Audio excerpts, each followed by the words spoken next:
Mike, we're not in yet.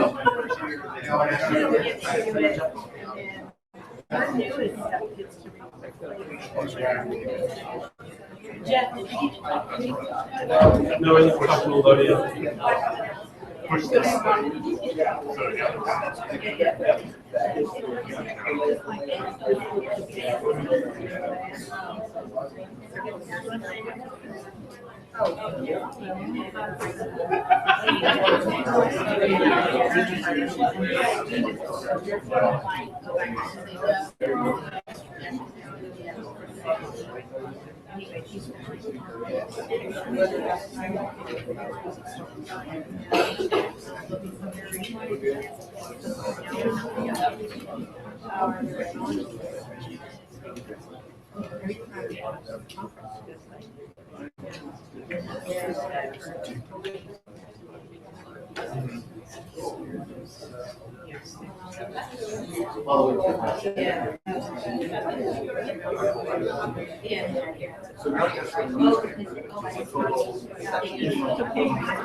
Good evening, ladies and gentlemen.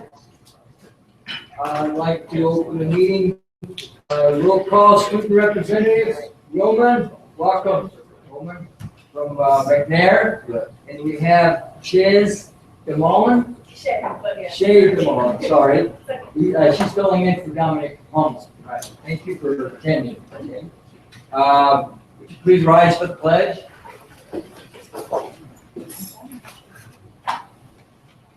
Salute. I pledge allegiance to the flag of the United States of America and to the republic for which it stands, one nation, under God, indivisible, with liberty and justice for all.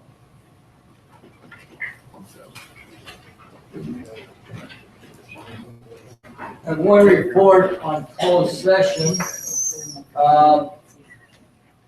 Mr. Neely, motion, Mr. Talkin, second, that the board approve the placement of 15-16 non-public school students, number 88, by the following vote, 6-0, 1 absent. I want to say that Mr.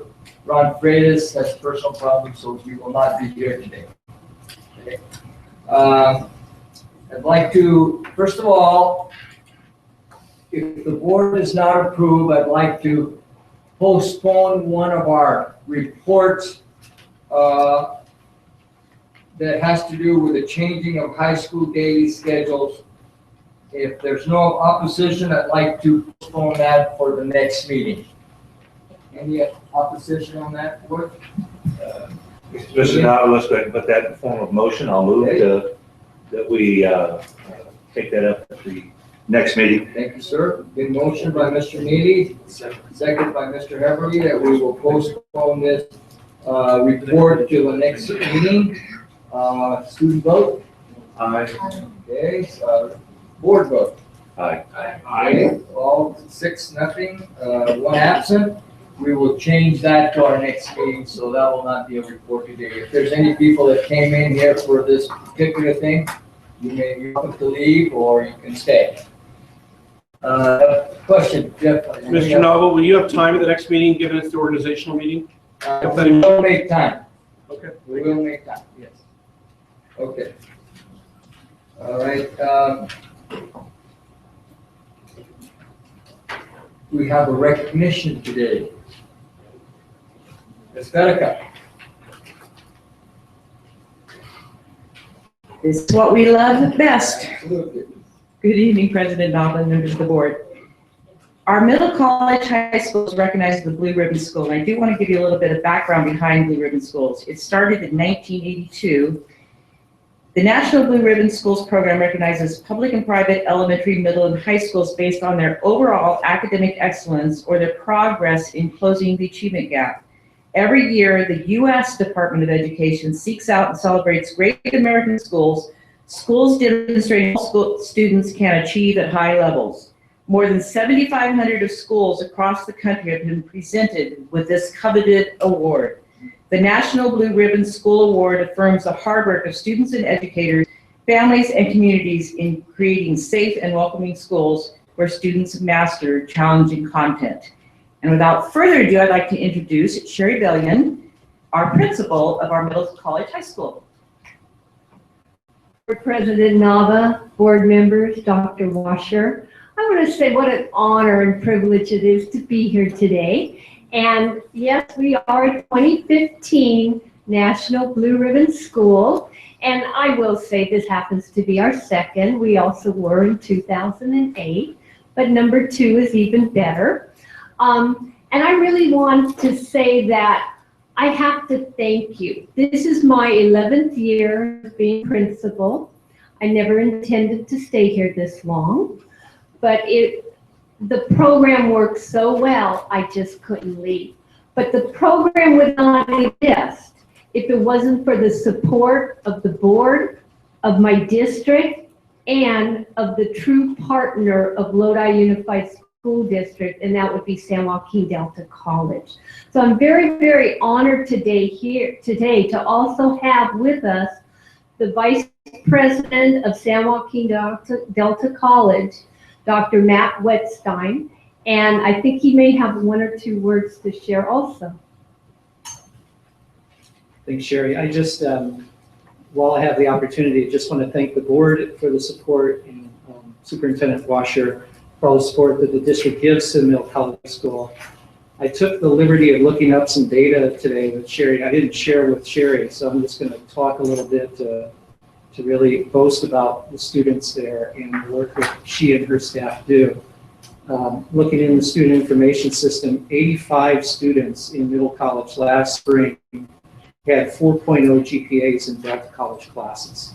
That's more than 40% of the students in that high school who are acing classes at Delta while they're taking their high school curriculum.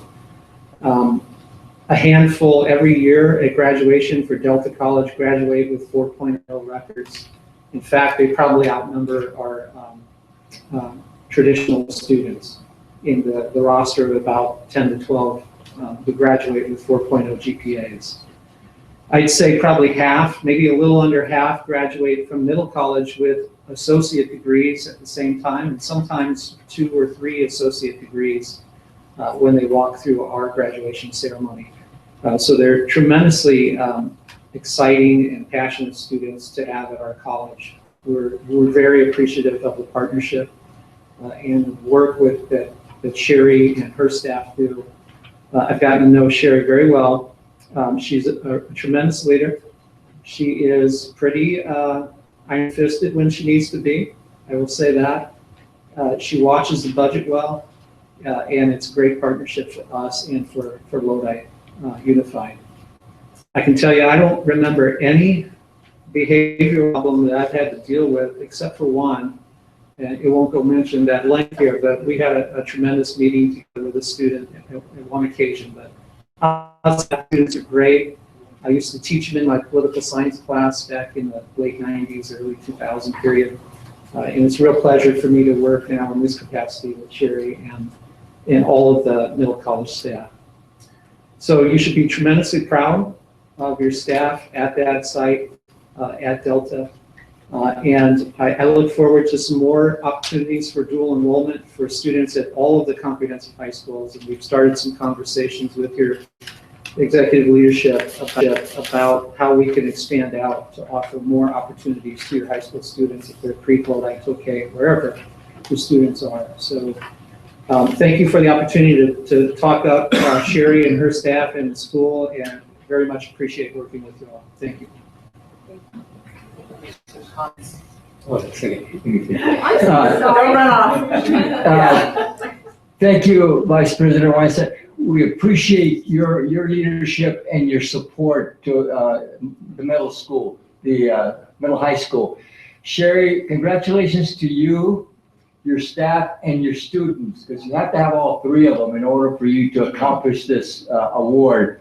Again, congratulations, and hopefully that it's 2008, 2015. Now we'll expect one in less than 5 years from now. 5 Okay? years you have to. Okay. Oh, 5 years, we have to wait the next 5 years, and we'll automatically get it. How about that? Okay, thank you very much. Mr. Neely has a few words. Yeah, again, Middle College High School is just a phenomenal place. You guys have just, I think one of the keys of what you've done is you've made learning fun and interesting and challenging all at the same time. And that's a winning combination. You've established a climate where students want to achieve, and that's fantastic. And Matt, right? Matt, I want to tell you, I appreciate so much what you guys have done. I appreciate you giving us some space over there, even though you guys can't quite see your way clear to give us some your space over here in Lodi, but we're still working on that later. But thank you very much. The cooperation has been fantastic, and that is a model to be followed. One more thing I want to say just real quick. I think it was Jeff Thompson who really pushed this idea, and we need to contact him and make sure that he gets read in on the fact that not once, but twice now, you know? He stopped by to say thank you. You know, I will share one other little bit of information. There were 8 California public high schools recognized in 2015 back in DC. 6 out of the 8 were the middle college, early college model. See, it's a great model. Sure, great model. Yes, Mr. Womack. Hello, Matt. Sherry, congratulations. And Matt, we've crossed paths for a long time, and we were both on the academic senate at Alpha College when this came up to start this school. And so it's come a long way, and I'm glad to see you're still in leadership there. Ralph's nice to point out that I was probably in opposition when we I came think up. so. Any other comments on the board? Thanks again, Sherry. Matt, Svetica, thank you very much. Continuing with the agenda, we have the superintendent's report. Dr. Washer? Thank you, Mr. Nava, members of the board. Well, we had an exciting evening last night with our Hollywood premiere with our Needham West students. So just have a little clip here to show you. Have some pictures of Mr. Joey Travolta with some of our students, giving awards, recognizing them. Want to thank our community partners. The Lodi Theater closed down the entire theater at 2 o'clock in the afternoon so that our group would be the only ones in the theater. And that was very generous of them to do that. We had community help with the limousines. There were several very long limousines that brought our students in. The tuxedos, company in Stockton was very generous with the tuxedos. Girls received the gowns to wear, and it was indeed a true red carpet experience. In fact, Mr. Travolta commented afterwards, and he said he was actually really surprised at how it was done up. He's done this in a couple other places, and they were nowhere near the extent that our district did with the limousines, the clothes, the actual red carpet, the paparazzi, including real paparazzi from the Lodi Sentinel. I want to thank Christina for hanging in there and staying the entire time to see what was happening. So thank you very much for that. It was an exciting evening, and I think it was very special for the kids. 100 or so people came, and this is 30 students. So 30 students generated 300 people to fill the theater and watch their movie, and it was quite exciting. So thank you for supporting that. Also want to let you know that at Live Oak tonight, they have 20 parents who are graduating from a parent program, Jump Into English. As you know, in that community, there are many parents there who are very interested in learning English. They are receiving an electronic device for participating. They're getting a certificate of completion. And that's happening, actually, they're just finishing up now. So thank you to Live Oak for doing that program.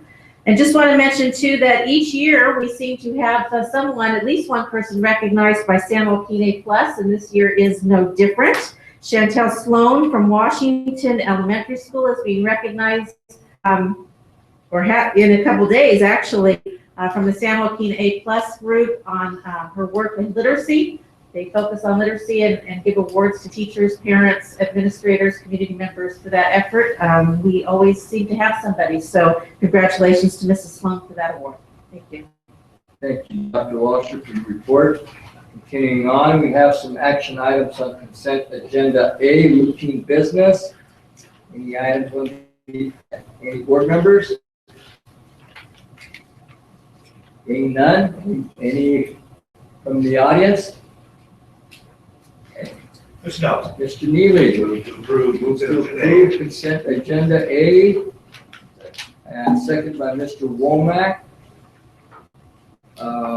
Student vote? Aye. Board vote?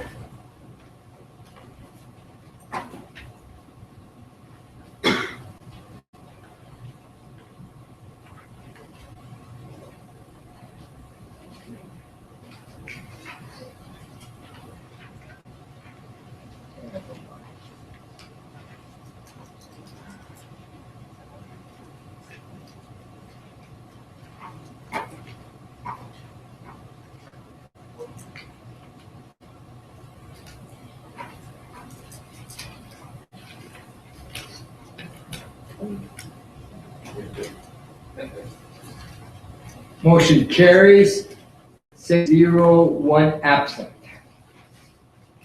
Continuing on with consent agenda B, student discipline cases.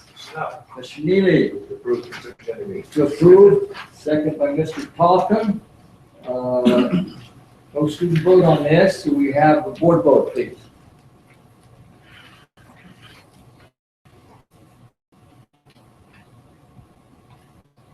Motion carries 6-0, 1 absent. Other actions, other items for action, charter school petition for Aspire Bent Holt College Preparatory Academic. Ms. Lampkin.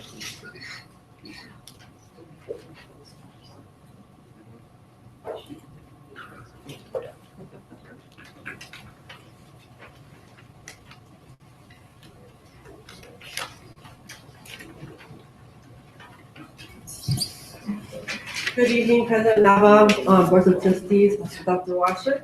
The district received a petition for a new charter school from the Aspire Public Schools on September 27th.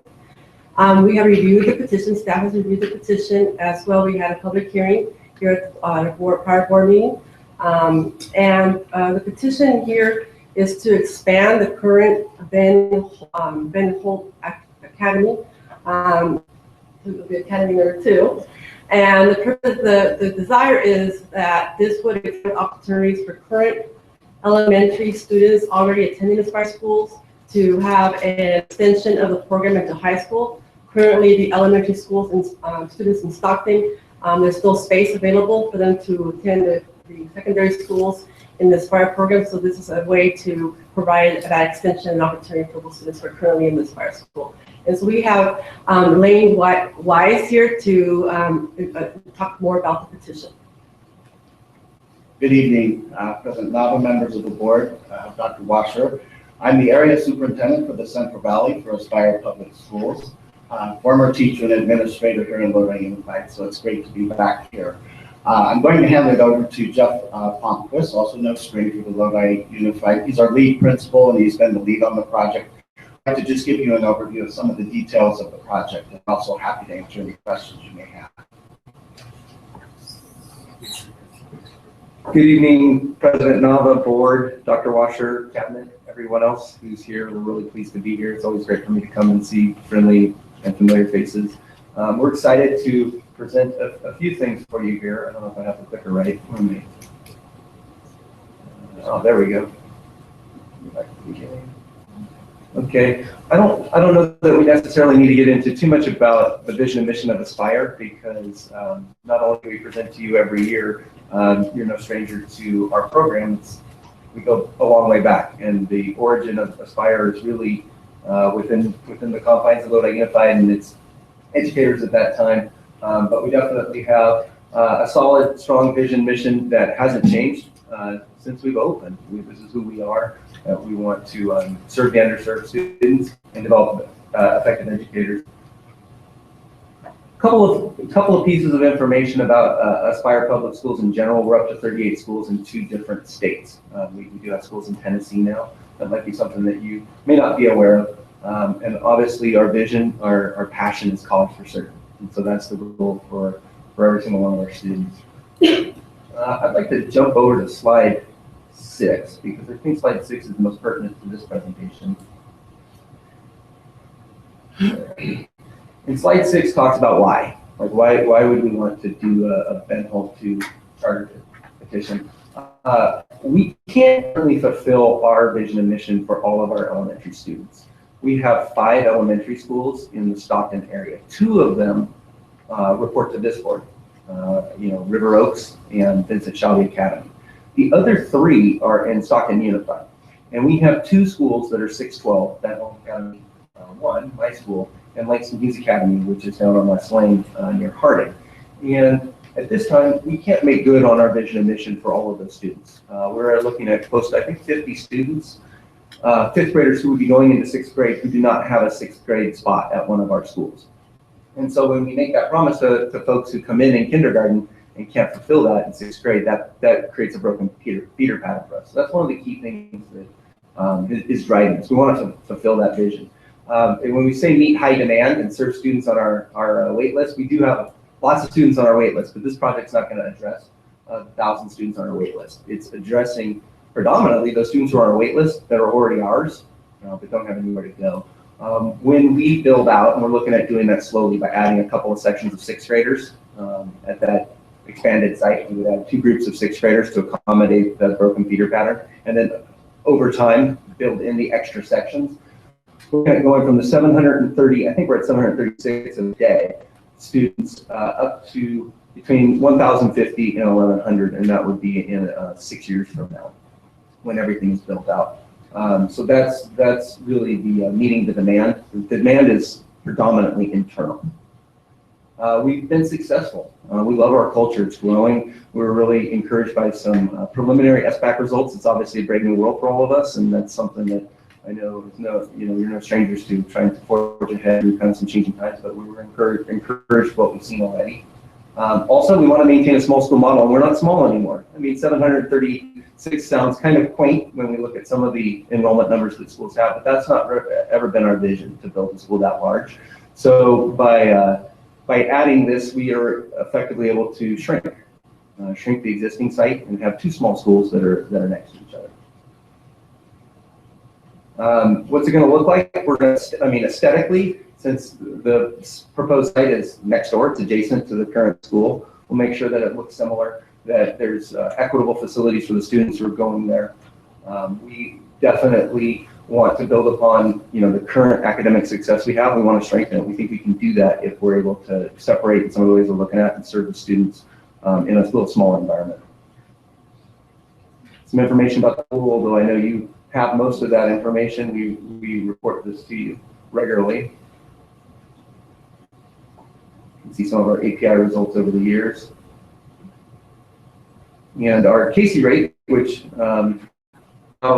isn't something we're going to need to worry about too much, which for most secondary folks is a little bit of space to focus on some of the new assessments.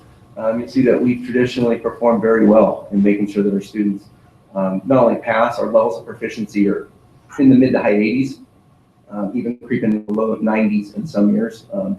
That's not passage, that's proficiency. So in addition to this, to passing, we're also able to have them pass with a higher level of proficiency than just the basic passage rate.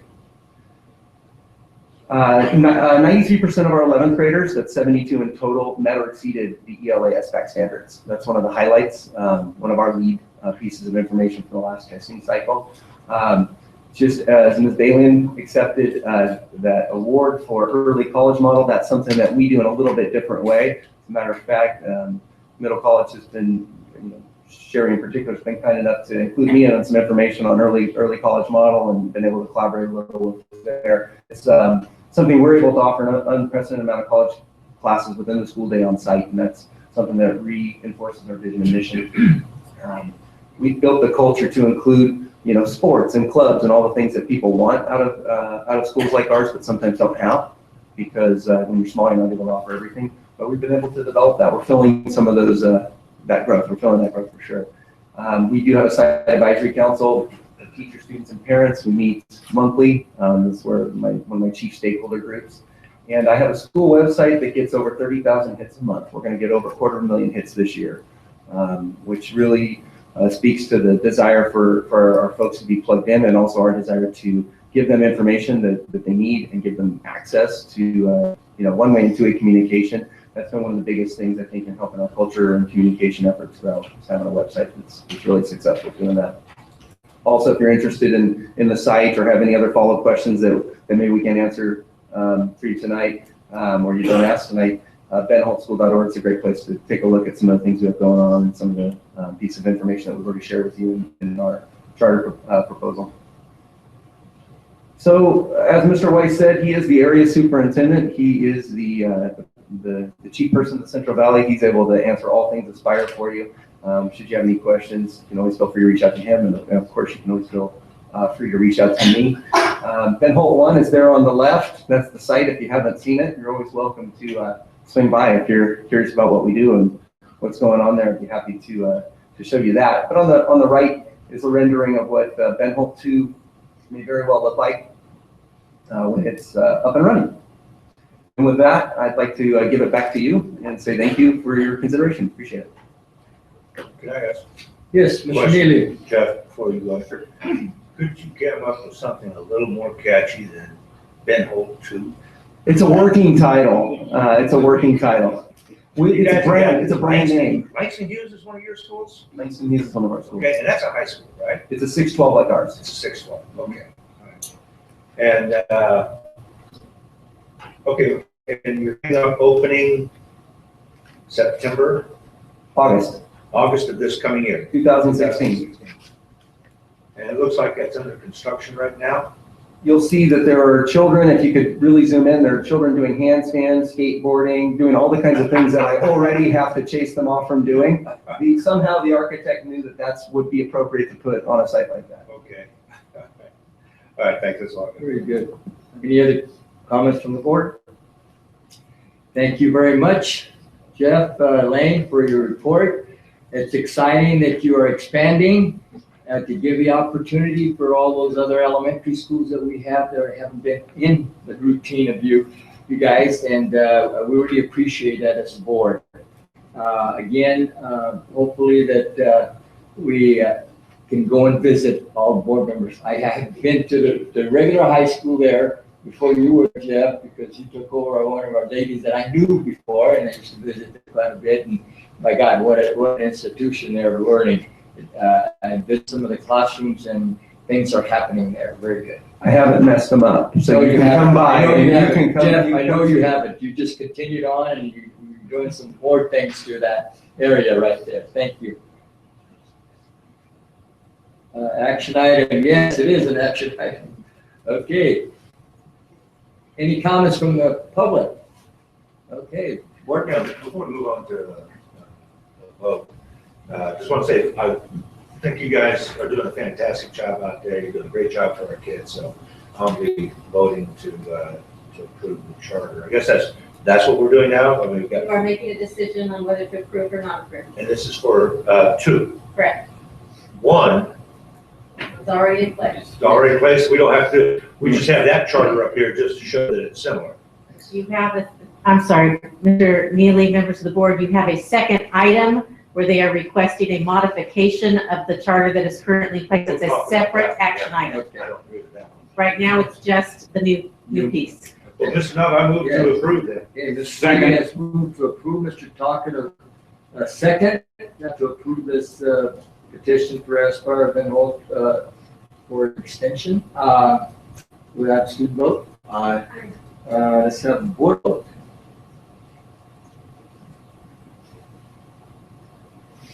Motion carries 6-0, 1 absent. Very good, thank you. Now we're going to stay one more time for this next proposal on revision to enrollment preference for all charters, for Aspire charter schools. Is that correct? Correct. Okay. Thank you very much. Last year on the consent agenda, it was before I was here, but Dr. Welch placed on an agenda and you had approved preferences in the lottery.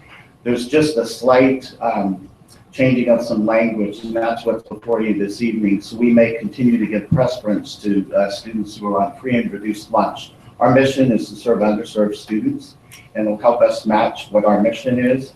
It also brings along some funding so we can better serve the students in our schools. Yes, Mr. Neely.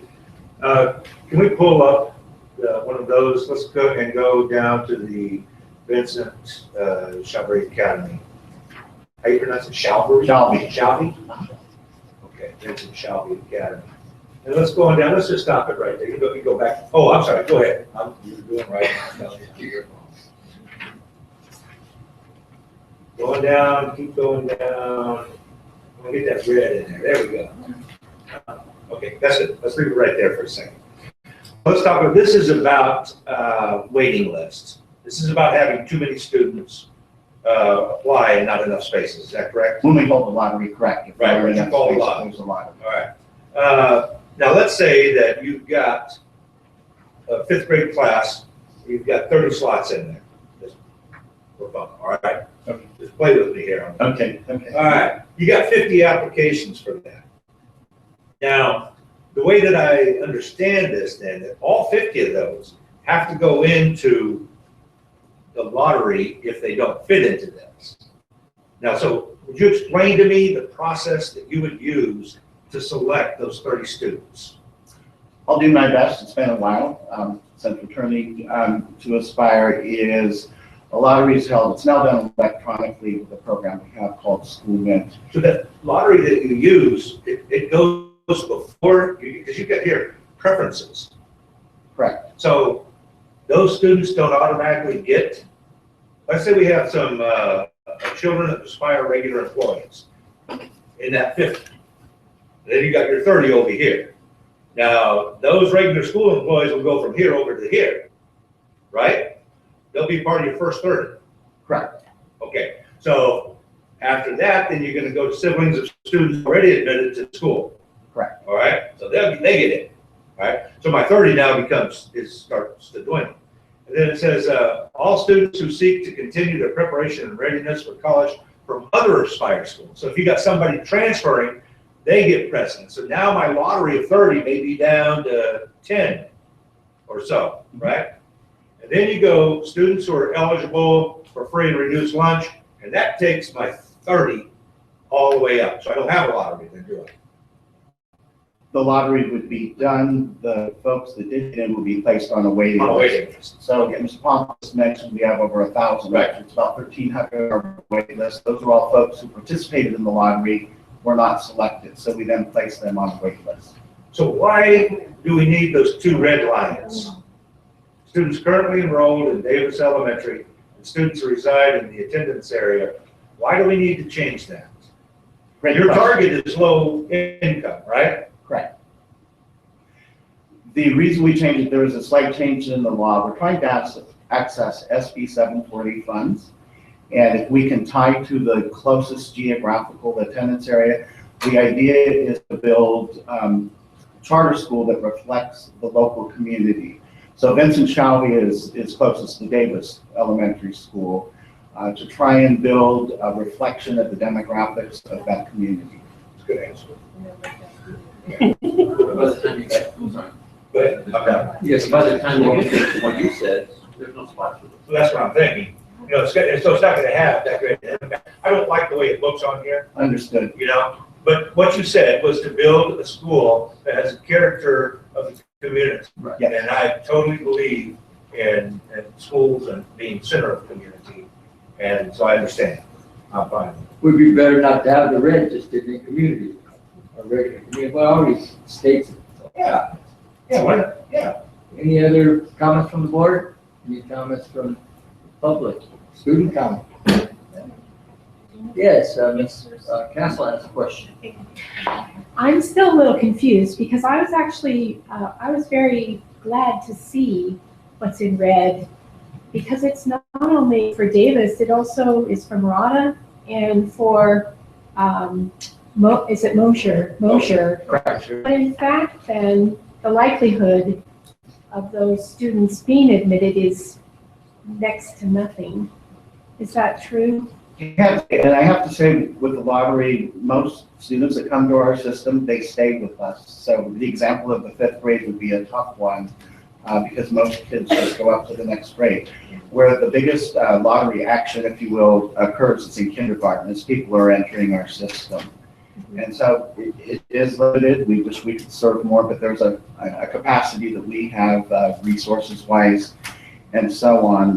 When I was with Aspire back in the early 2000s, when we first opened Vincent Shalvey at River Oaks Charter School, I remember we had over 400 people that didn't make it in the lottery, and those were tough phone calls to make and tough conversations to have. So we've done our best to build to our capacity of what we can accommodate, and people are patient with the wait list and they take what options they have. Are you meeting your goal of serving, as Langston Youth serves a significantly larger population probably of low-income students than, yes, but are you meeting your goal, your own goal? Of serving, it depends on the school site. So Vincent Shalvey's at about 37%, and for SB 740 funds to come in, we need 55%. So the board graciously last year approved this change, and I'm pleased to report that we're doing better on getting to our goal of at least 55% of students on free and reduced lunch so we can serve them. So we're making progress. The schools that are under 55%, we're trying to get this language into the charter, so through the lottery process, we can increase the numbers of the students we wish to serve. We're not there yet, but we're making progress. Yes, Mr. Womack. I guess what kind of sticks out to me is that we're talking about serving these children, and particularly the ones in the Davis elementary area. But first priority goes to the employees' kids. So are those employees in that income level that would be serving those or not? Number one, and do they even live in the area?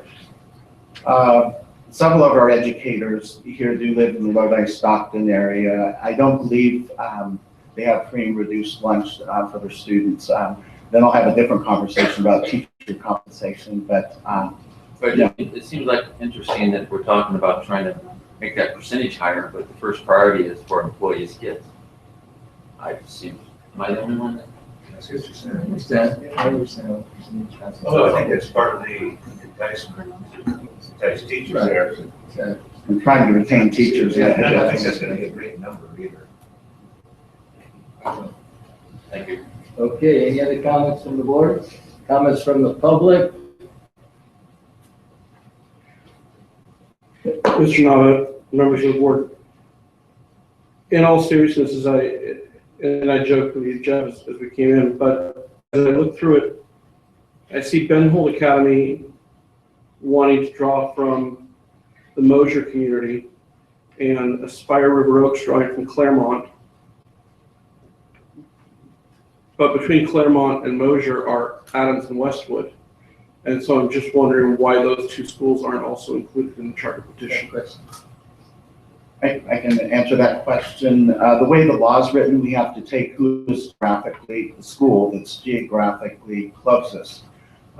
We had a concern as we were on a phone call about this because we were looking at Ansel Adams across the street, wondering why Ansel Adams wasn't there. But geographically, and what we have to report to the state, Mosher is the closest geographically. So it's the way the law is written. We didn't have choice. Thank you. Any other comments?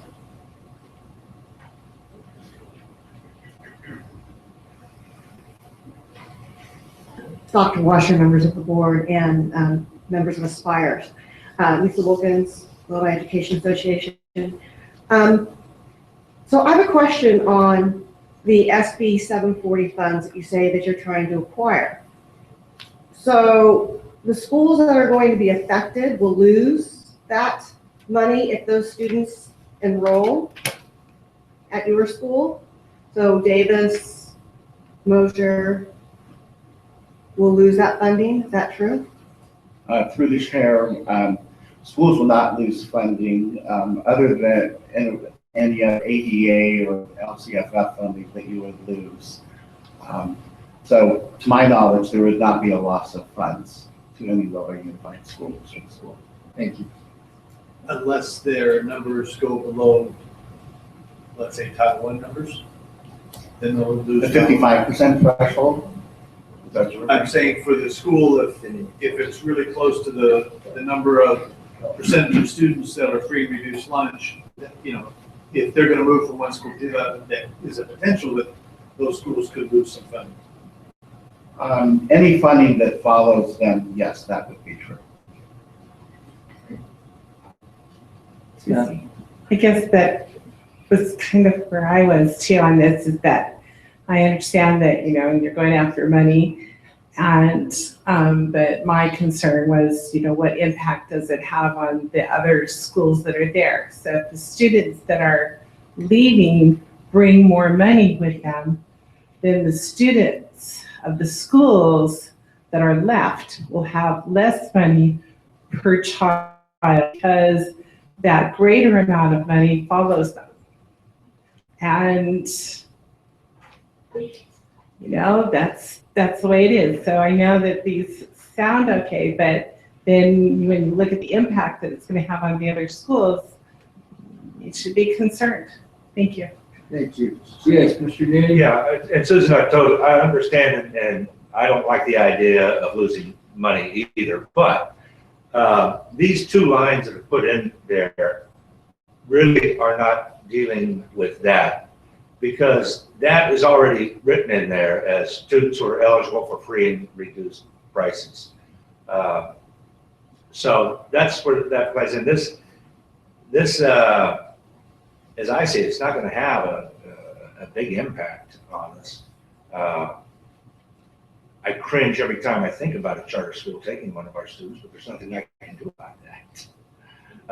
And I do see that the kids that you are serving are doing outstanding. And anything to help the kids, I think is the way we got to go. So that's my comment. Okay, thank you. And we have a proposal here for the board. Move to approve. Mr. Neely has second to approve, second by Mr. Talkin. Student vote. Aye. Skip the board vote.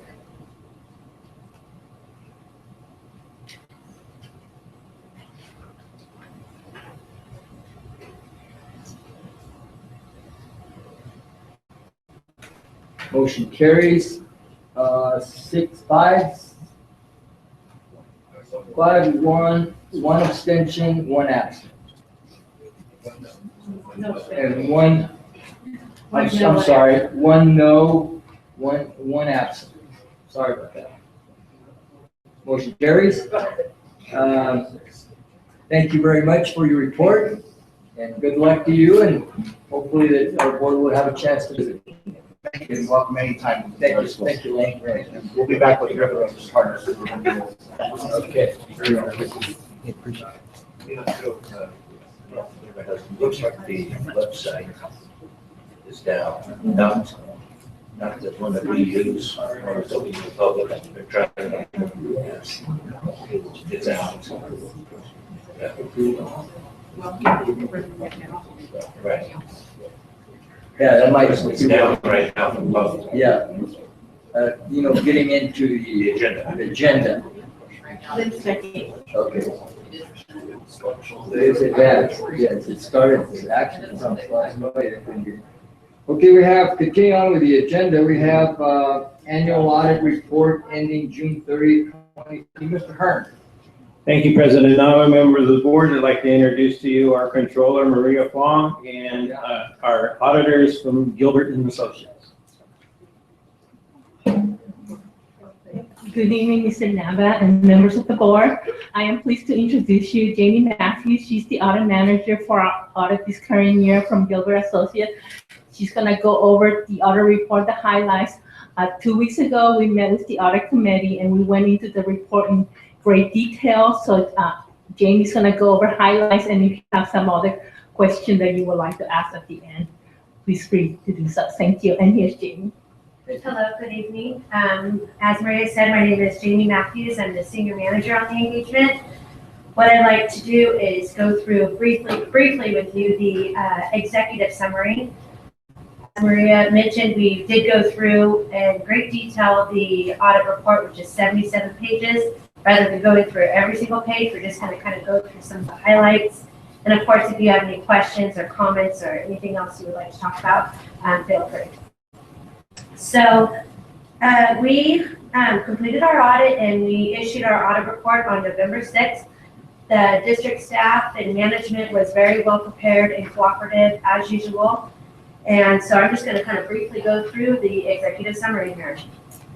Included in your audit report is the independent auditor's report on the financial statements. The audit tells you that we audited the financial statements in accordance with professional standards. The financial statements and related disclosures are fairly stated in all material respects. So we issued a clean opinion on the financial statements. The next section of the audit report is the management's discussion and analysis. This is written by management, and it provides an analytical overview of the district's financial statements and the performance. And then the next section, these are the government-wide financial statements. So these financial statements are a little different than what you're used to looking at on the fund-based statements and your unaudited actuals. Because what these statements do is they try to give you a look at the whole picture, more of the long-term focus. So included in these financial statements are your long-term liabilities and your capital assets. The most significant change that you'll see this year in the government-wide financial statements is the new government accounting standard that came into play this year, which was GASB 68, which brought your net pension liability on the financial statements. The next section is your fund-based statement. And this is the current resource focus, modified accrual basis of accounting. So this is consistent with what you look at throughout the year. We didn't have any adjustments to these numbers. So what you approved in the unaudited actuals is what is included in your audited financial statements. The next area of the audit report are the notes to the financial statements. The notes explain some of the assumptions that are in the financial statements and provide additional information that are not necessarily in the financial statements. Once again, the most significant change that you're going to see in here is a lot of discussion on the new pension standard. There's several pages that go through some of the significant assumptions and information related to that new pension liability that's included in your financial statements. The next area is your required supplementary information. Government accounting standards require that certain additional information is included in your audit report, and listed in that area is that information. Then we also have some supplemental information, and those are some of the schedules that are required by federal and state compliance. And then we have our other independent auditors letters that that tell you that we performed the audit internal control structure and the compliance with laws and regulations.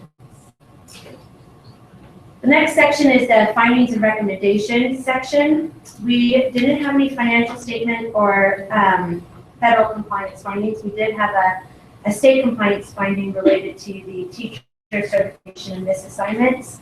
We did include this finding because it's required to be reported for the K through 12 audit guide. We did not modify our opinion on state compliance related to this finding. There's a lot of description and stuff that kind of explain that finding in your audit report. We also included some graphs in the executive summary. The first graph kind of shows your average daily attendance and how that has changed over time. As you know, the average daily attendance is an important factor to consider from a financial perspective because it does, in a way, drive the local control funding formula that is now implemented for your district. Graph there that shows your available reserves that are in your, which is basically your unrestricted general fund balance. And it represents the funds that are available to cover emergencies, unanticipated expenditures, and any revenue shortfalls. So you can see more how that's changed over the years. The next section is something that we prepared for you as the board of Lodi Unified School District. And this is basically a summary of that new audit standards that we talked about, GASB 68, which is the accounting and financial reporting for pensions.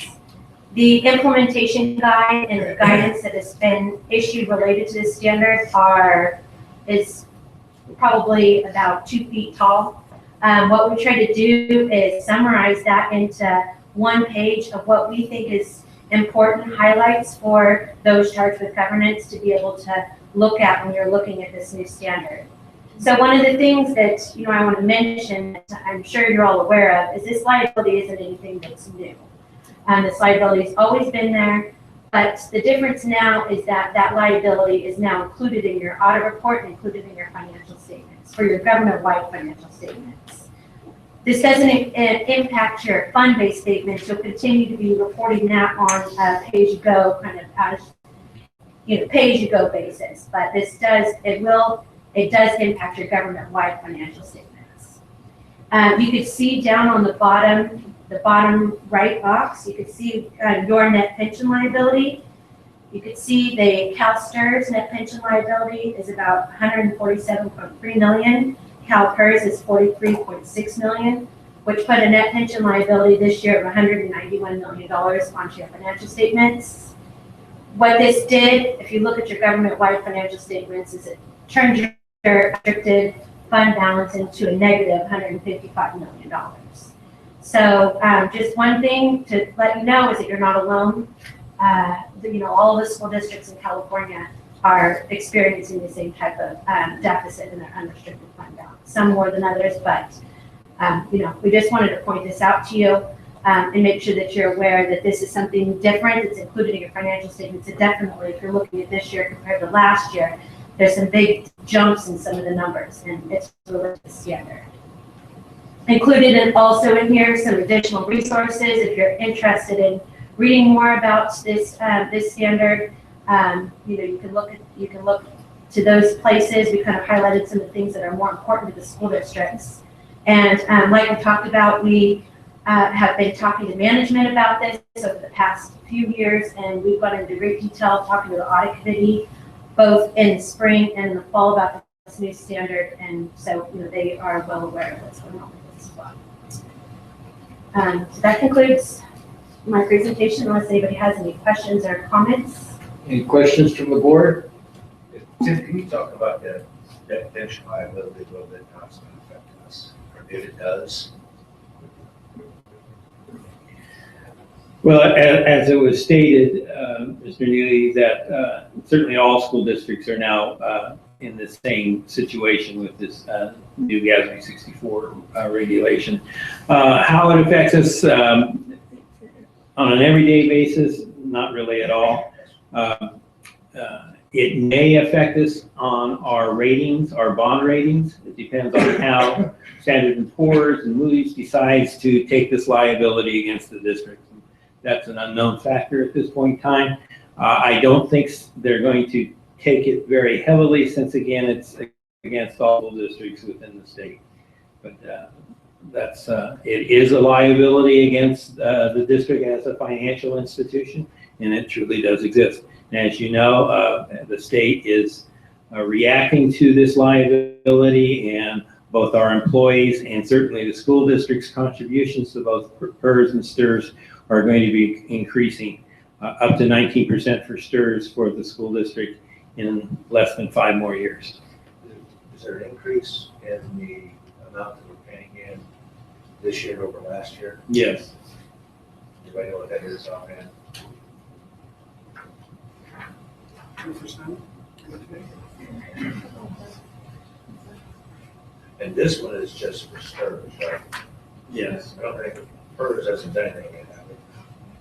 PERS, I don't believe we saw an increase in PERS this year. Guys, that's okay. You can find it right. What's that? I will go ahead and send you the info. I believe it went from 8.5 to 9.25, but that's just off the top of my head. Okay, and we were at what? 7? No, 8.5. 8.5?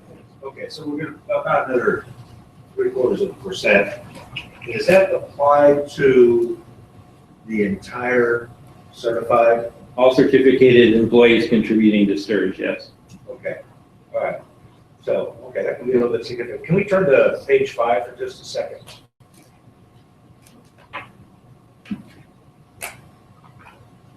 This, I think we get a little more. I'm trying to tell you what we're doing.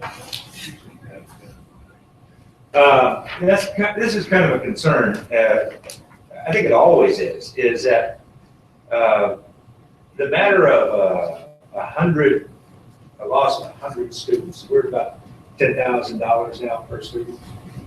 Yeah, so you're looking at $1 million reduction in revenue and no corresponding reduction in our expenses. So I just want to point that out because you can see it's been quite a roller coaster there. Just when we thought we were going back up, we go back down again. How are we looking this year? We're holding steady to our 14, 15 numbers. All right, I just want to point that out as a comment, that's all. Thank you. Any other else from the board? Mr. Nava? Yeah, Mr. Womack. Yeah, I know you used the term pay-as-you-go. You said that a little bit, and I'll tell you why. It's because I was with the city of Stockton when it went through bankruptcy, and the criticism they got was that they were on the pay-as-you-go and not putting money aside to fund the liability. I did notice in the budget that we have some money going for unfunded liability. Is that new, Mr. Nava? Based on this? No, the increases through the contributions to STRS over the next 5 years is contributing to that liability. Correct, but in the budget report, which is not this, the update. Oh, the update, that was for PERS. That was money being put aside. That's money being put aside, yes. It's a PERS payment, I believe. Yes, it was. Are we currently putting money aside for this unfunded liability?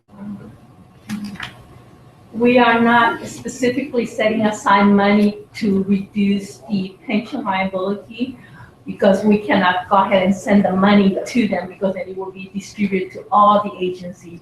What we could do is set aside money in our reserve to prepare for future increases that we need to do additional contributions because this is one of the reasons why the state STRS and PERS are raising the rate of contribution so that the net pension liability begin to be shrinking a little bit. It could have been much higher, but since they did the pension reforms and we have received higher contribution rates, I think the liability has decreased. I think it was much higher at the beginning. It was over 250 million for our district share only. So now it's going down to 199, I believe.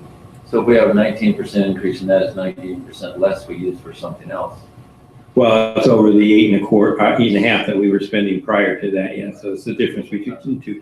We intend to bring to you at the first interim report in December and give you what that 5-year span is going to look like as far as what that expenditure versus anticipated revenues will look like. So we will have that for you at the first interim.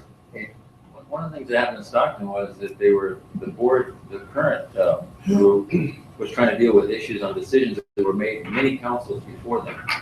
And I'm just saying we need to have this in the conversation. And I'm glad to see it in here in this report because we need to keep that in mind, aware of that. Because if we have a sudden, and it'll happen, when we have a sudden downturn in the economy, the liability is still there. So that's my own point.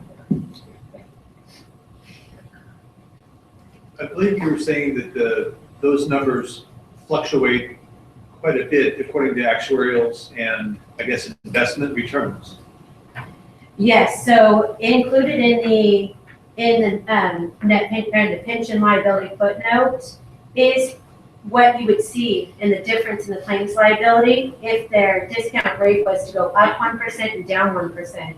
And you could see that it would be significantly different. On page 51 of the audit report, for instance, if you look at CalSTRS net pension liability as it currently stands at the 7.6% discount rate, it's at the $147.3 million that I talked about.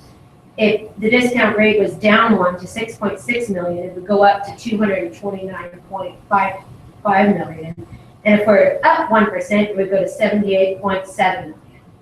So you could see that the actuarial assumption of the discount rate is a significant factor that drives this liability. But you will see included in the footnote is about 2 pages where the actuary is justifying how they came up with their discount rate and why they chose the discount rate that they did. But you can see if they're wrong on their projections, up or down, that could significantly impact your net pension liability.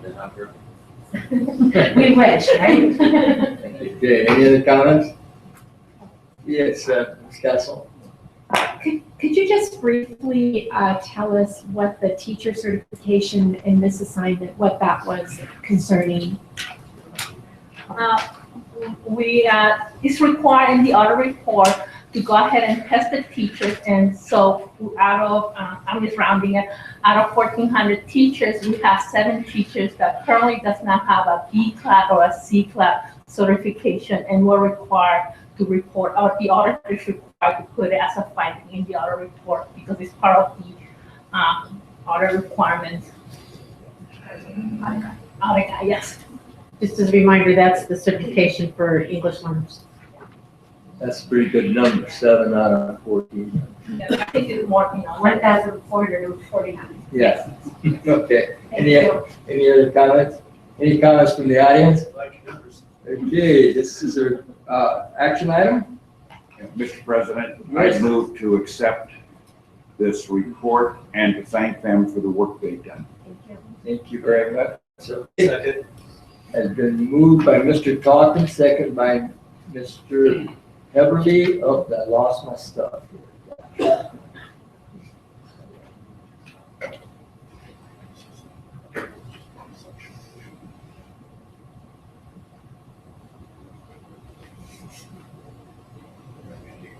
Well, I was trying to get into the report and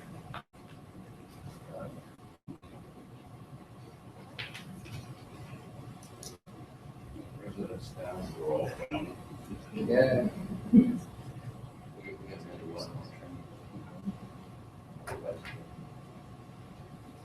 I ain't close all tab. Close it all up.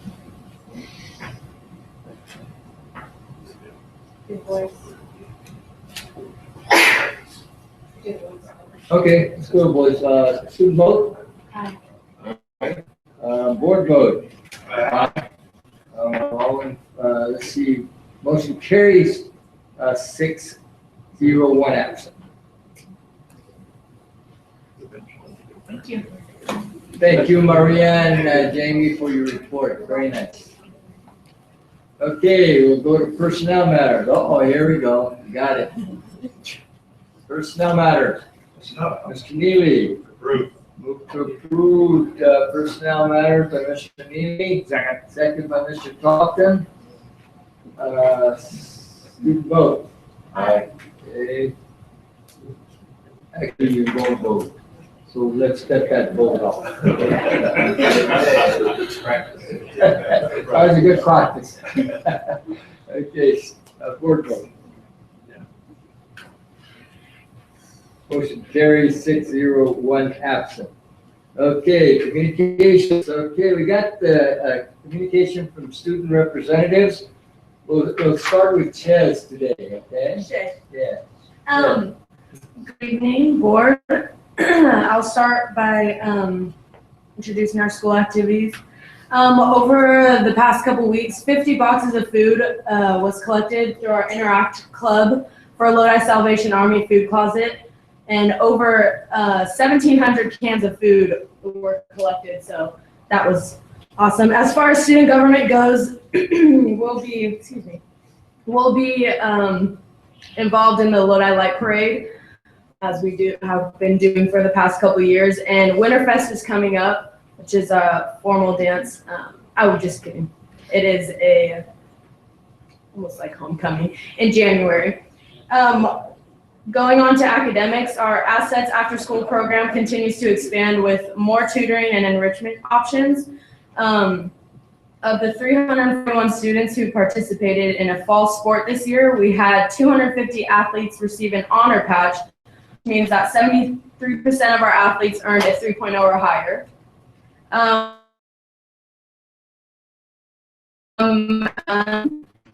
This is the first year with the girls wrestling team. Lodi men's water polo took home a CIF Division I section title last weekend. Tennis won the league title. Our Lodi football team won the crosstown rivalry against Tokay, declaring us city champs. And the girls cross country team won the league title. And that'll be it. Thank you very much. My gosh, I'm glad you're participating in charities. All the food that you people are collecting, it's quite a job, and that teaches young people, to be giving and you graduate. Also, I think Dominic is still celebrating, huh? Yeah. Yeah. Actually, he couldn't be here because they had a water polo banquet tonight. Yeah. So. My gosh, what a game that must Yeah. have been. I It was wanna 10-9. I want to say they haven't won that title in about 24 years. So. Yes. Yeah. And 10-9, they were down 9-6. Yep. And then in the span of a 1 minute, and They won by one goal. 10-9. Awesome. I tell you, Yeah. that is great. Okay. I mean, it always has to be a champion, and good thing that Lodi High School got the champion. They have the people. Congratulations to the coach and to their players. Thank you. Yes. Okay, Roman, let's hear from McNair. Good evening, President Nava and members of the board. For upcoming activities and events, McNair High has begun the WASC process for our upcoming accreditation visit in February of 2017. Our last school visit yielded a 6-year accreditation with a 1-day review visit. For school activities and programs, our HOSA coat and clothing drive has begun. We have boxes in multiple different teachers' classrooms, and kids are putting in old clothes and donating those to others. Our Friends of Rachel's Challenge has begun. Conflict mediation has a Monday Acts of Kindness, which we call MAC Attack. MAC's is an acronym of Monday Acts of Kindness. And so they just have members of the Rachel's friends, and they go out and make people's day. Also for Rachel's Challenge, the Link Crew and student government are sending kind messages throughout the school, and that's also ongoing. So at lunches, we have a table and kids have the opportunity to write a message to people, and we come out and send them. For student government, we have our senior trip to Disneyland. We have started selling those tickets, and we've already sold out. 160 seniors are going. We have 3 busfuls, and it sold out, I think, in about 10 days. Yeah, so we're trying to get a 4th bus, but we're not sure yet. For performances and events, Winter Formal is on Saturday, December 12th. An academic celebration of Eagles, the ACE Assembly, will be on Thursday, November 19th at 10 a.m. And you guys are all welcome to attend. By the way, our winter formal, the theme this year is going to be Frozen in Time. And we started selling tickets for that already. And multiple proposals throughout lunch and stuff. It's pretty cool to see. Academically, college visits are ongoing. And seniors are applying to colleges right now. All the applications are due by the end of November. Financial aid night is this week for seniors. And signing period right now for winter athletes is ending tomorrow. Co-curricular, McNair football finished 8-3 this season. We played Sacramento High this last Saturday, and we lost to them in our first playoff game of the year, unfortunately. But on the other hand, winter sports started November 9th, which means wrestling for me, so I'm pretty excited about that. Rankings for wrestling and stuff like that come out, so it's pretty exciting. Boys water polo made history this past season, making it to the playoffs for the first time since we opened. So that's pretty good for their team. And that's it for McNair High School. Very good. Thank you, Roman. My gosh, a lot of things are happening. Yes. You got the clothing drive, which is good also for the holiday season. Definitely. Friends of Rachel are pretty prominent at McNair. Yes. And again, I want to wish you good luck on your season. Thank you. I expect to see your name on the paper every weekend when you wrestle. And of course, you expect more than I expect. Because you're on it. Again, great things are happening at McNair, and let's continue on with that. Okay. Very good. Thank you very much. Let's go with comments from the public. I have one here, Patrick. Patrick.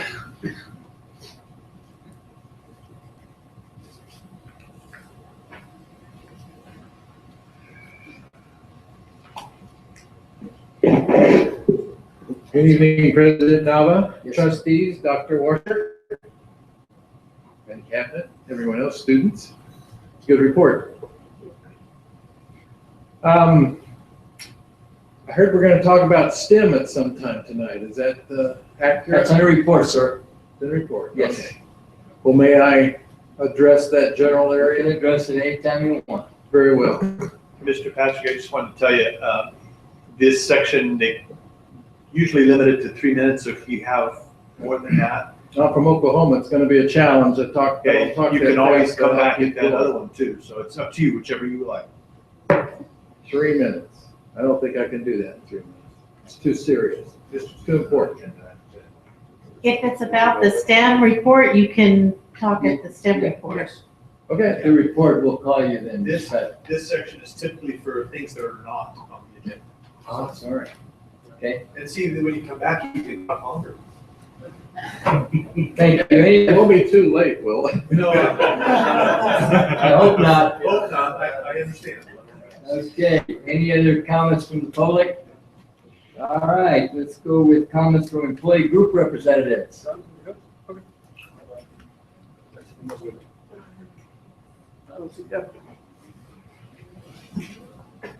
Mr. Nava, members of the board, good evening.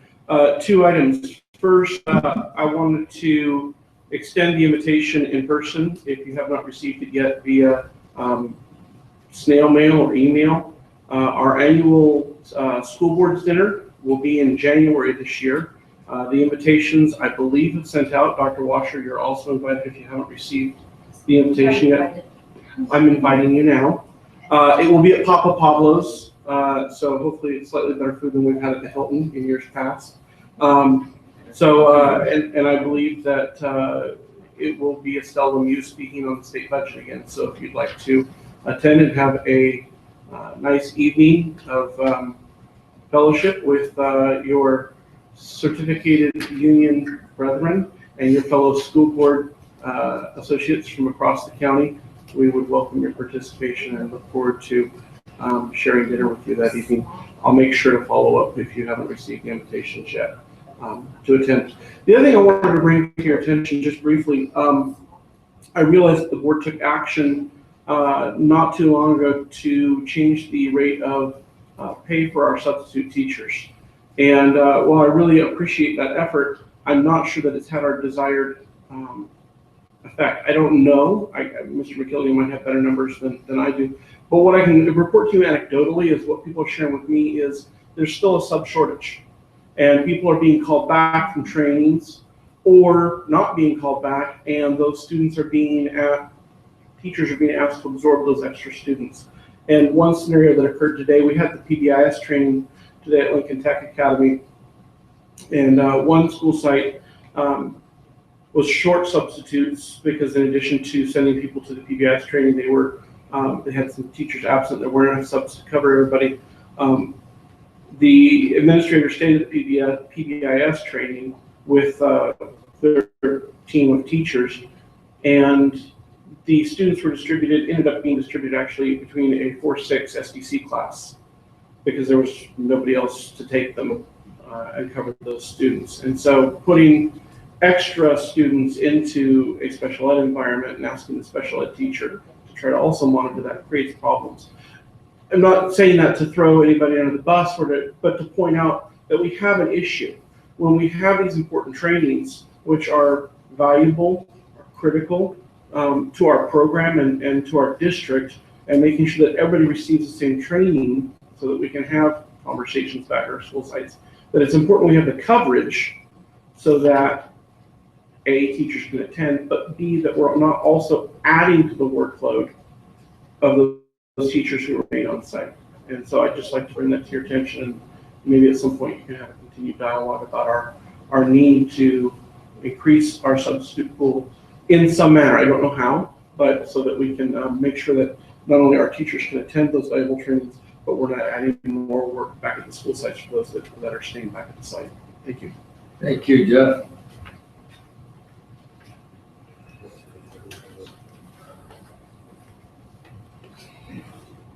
Mr. Nava, Dr. Washer, members of the board, John Hunt, LPPA president.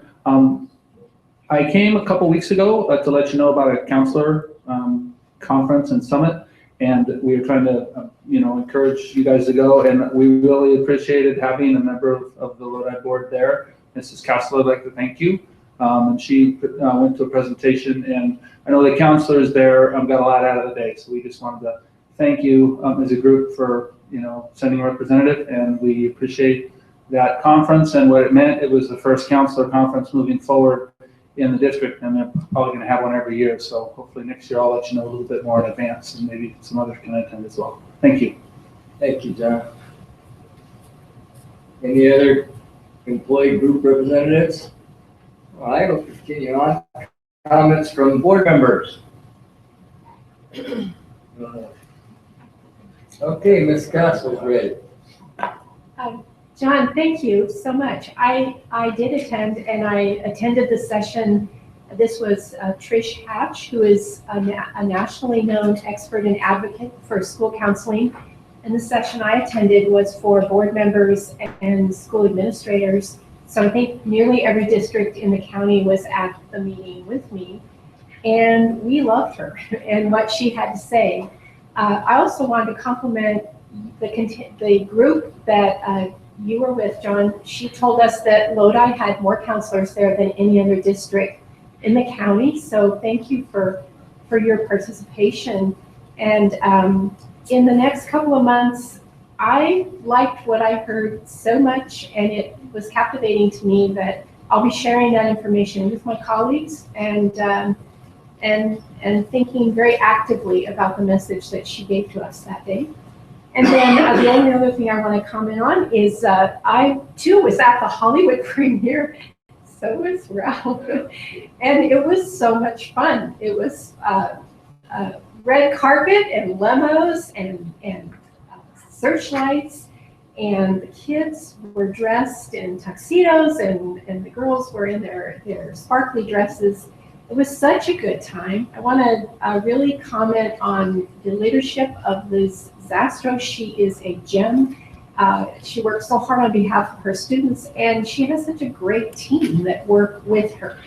And then I want to tell you that our very own Dr. Washer made the world's most stunningly beautiful cupcakes that I have ever seen.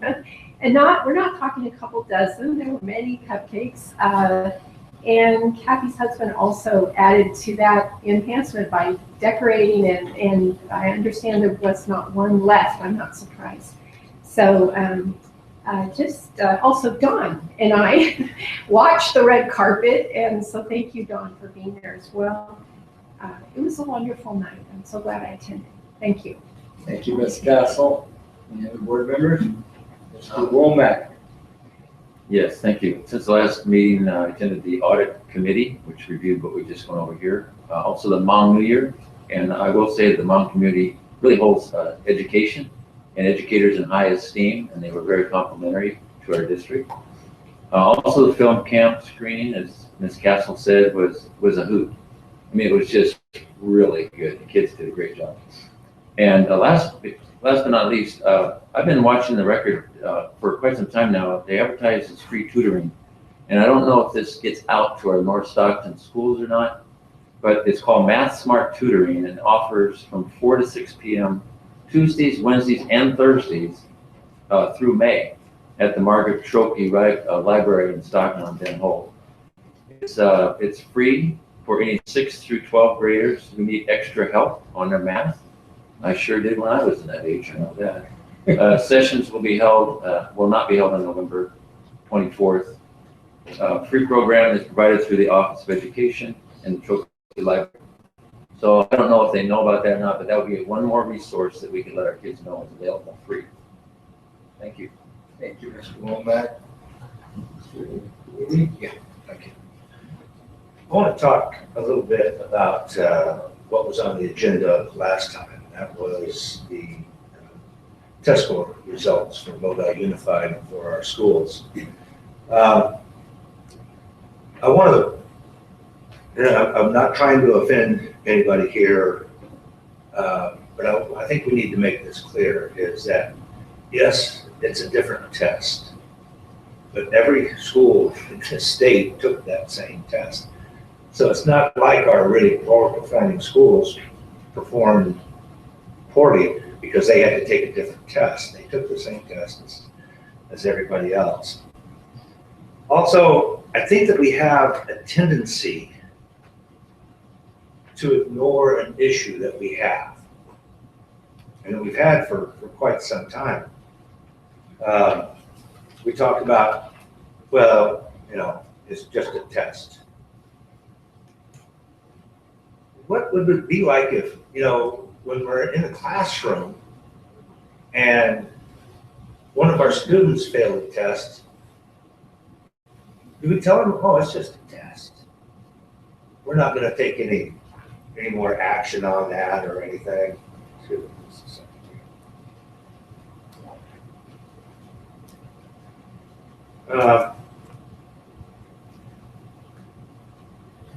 I'm not really concerned about the actual score, the actual number.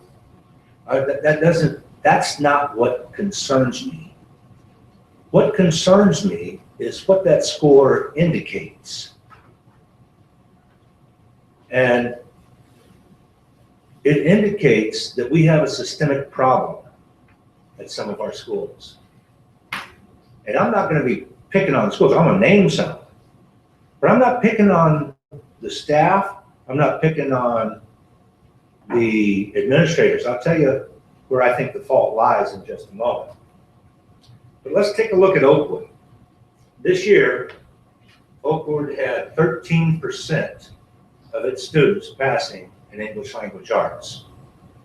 They had 7% in math.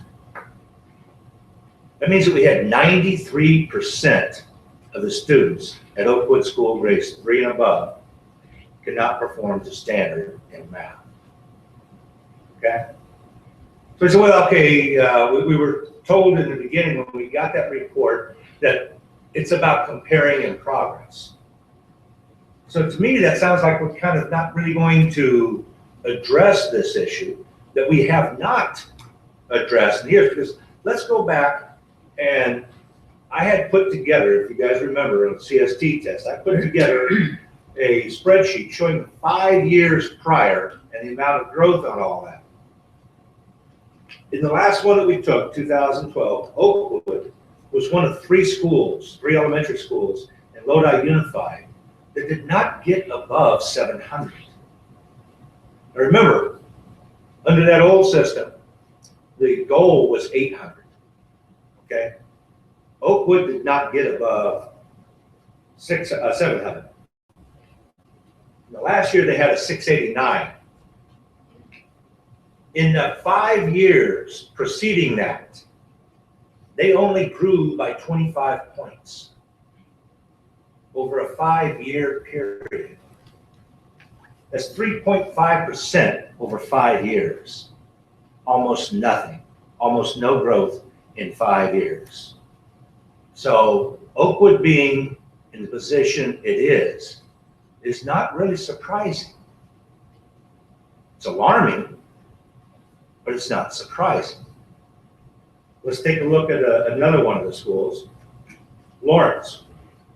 This year on the SBAC, Lawrence had 19% of the students achieving passing scores in ELA. They had 9% in math.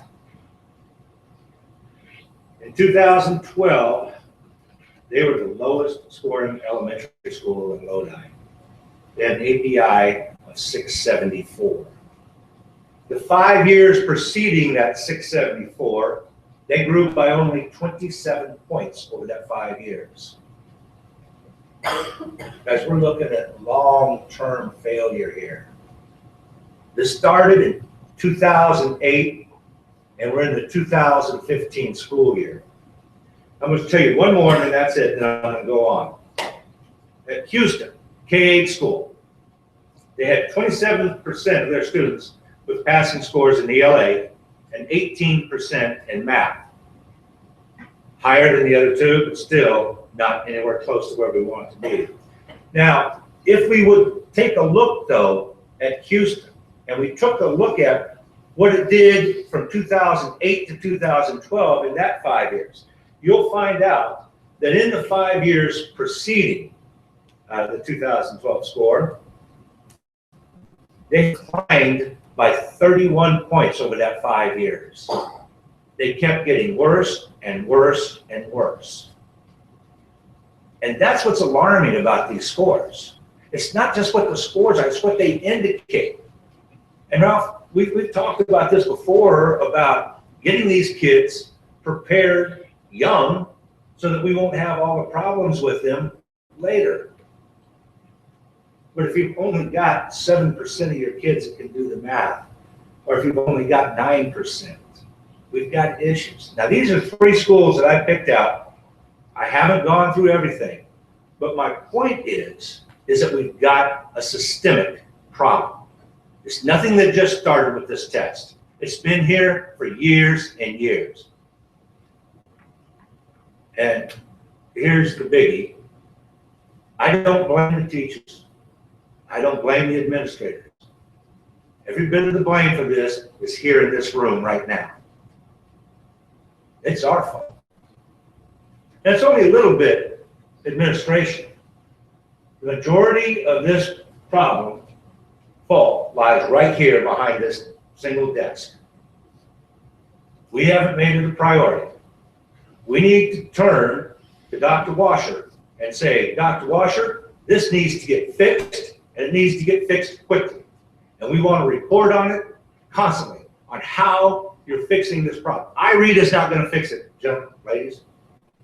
It's a great tool, but it's only a piece. This problem is way big. It's a social problem. It's a money problem. It's all kinds of things. I shouldn't say it's a money problem, not for the schools, because, by the way, Oakwood was a QIA school. They got extra funding and had limited class sizes.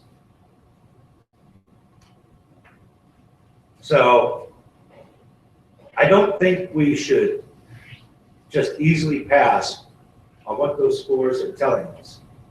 They're indicating that we have a problem at our schools. And that's the main reason that we're here, is to educate those kids. And for these schools, we're failing them. That's all I got. Thank you. Okay, let me go first. Let me just say a couple of words on, I don't feel I'm at fault, okay, as a board member. I says, we got a committee right now with the board that we selected on our last study session that will look into the poverty of those people that we teach in Lodi Unified. If you will go to Oakwood, go to Lawrence, go to Houston, those schools, I'm concerned with the parental support of those students to those schools. Now, if you mention Manuel Silva, you mentioned other schools in the North Stockton area that are Title I. If you go at the end of school and perceive who stops to pick up those students, you got Mercedes, Lexus, all kinds of people at Manuel Silva. Oakwood, I live right next by. They've got people walking their students to school. And I mean, you can see the dress, it's cold in the morning. They only have a t-shirt that they wear. And I observe this. So I don't feel that I'm in fault. I think that we need to do some research on what the parental support is of all these students that are scoring low in those particular schools. If you have a two-parent support, my gosh, you can really tell. If you have a one-parent support and that parent works 2 or 3 jobs and that student goes home, the curtains are closed. He's either out in the street or she's out in the street, or they're watching the TV till the mom comes in to feed them. My gosh, I've been in those situations. I've taught in South Stockton area where you have all those schools. It's not only the Lodi areas that it's happening. It's happening in South Stockton, and in Stockton, they changed K through 8 to resolve those problems, and they haven't been resolved. So we do have a problem, but I don't feel responsible for the problem. I feel that we need the support. You need the support to get these parents involved, and the Live Oak School that graduated those parents with a certificate of English. Let's try to do that at those schools, and you'll see the scores will be elevated. I almost can guarantee that, because the parents become concerned about education. And those parents in those particular schools feel that education is not that important. They bring their students to school, or their sons and daughters, and they live in there, and they either go to work for a job, or they stay home and they're on assistance from the county or the state or whatever it is. I've been through those homes. So I know that there's a big problem there, and that has to do with learning.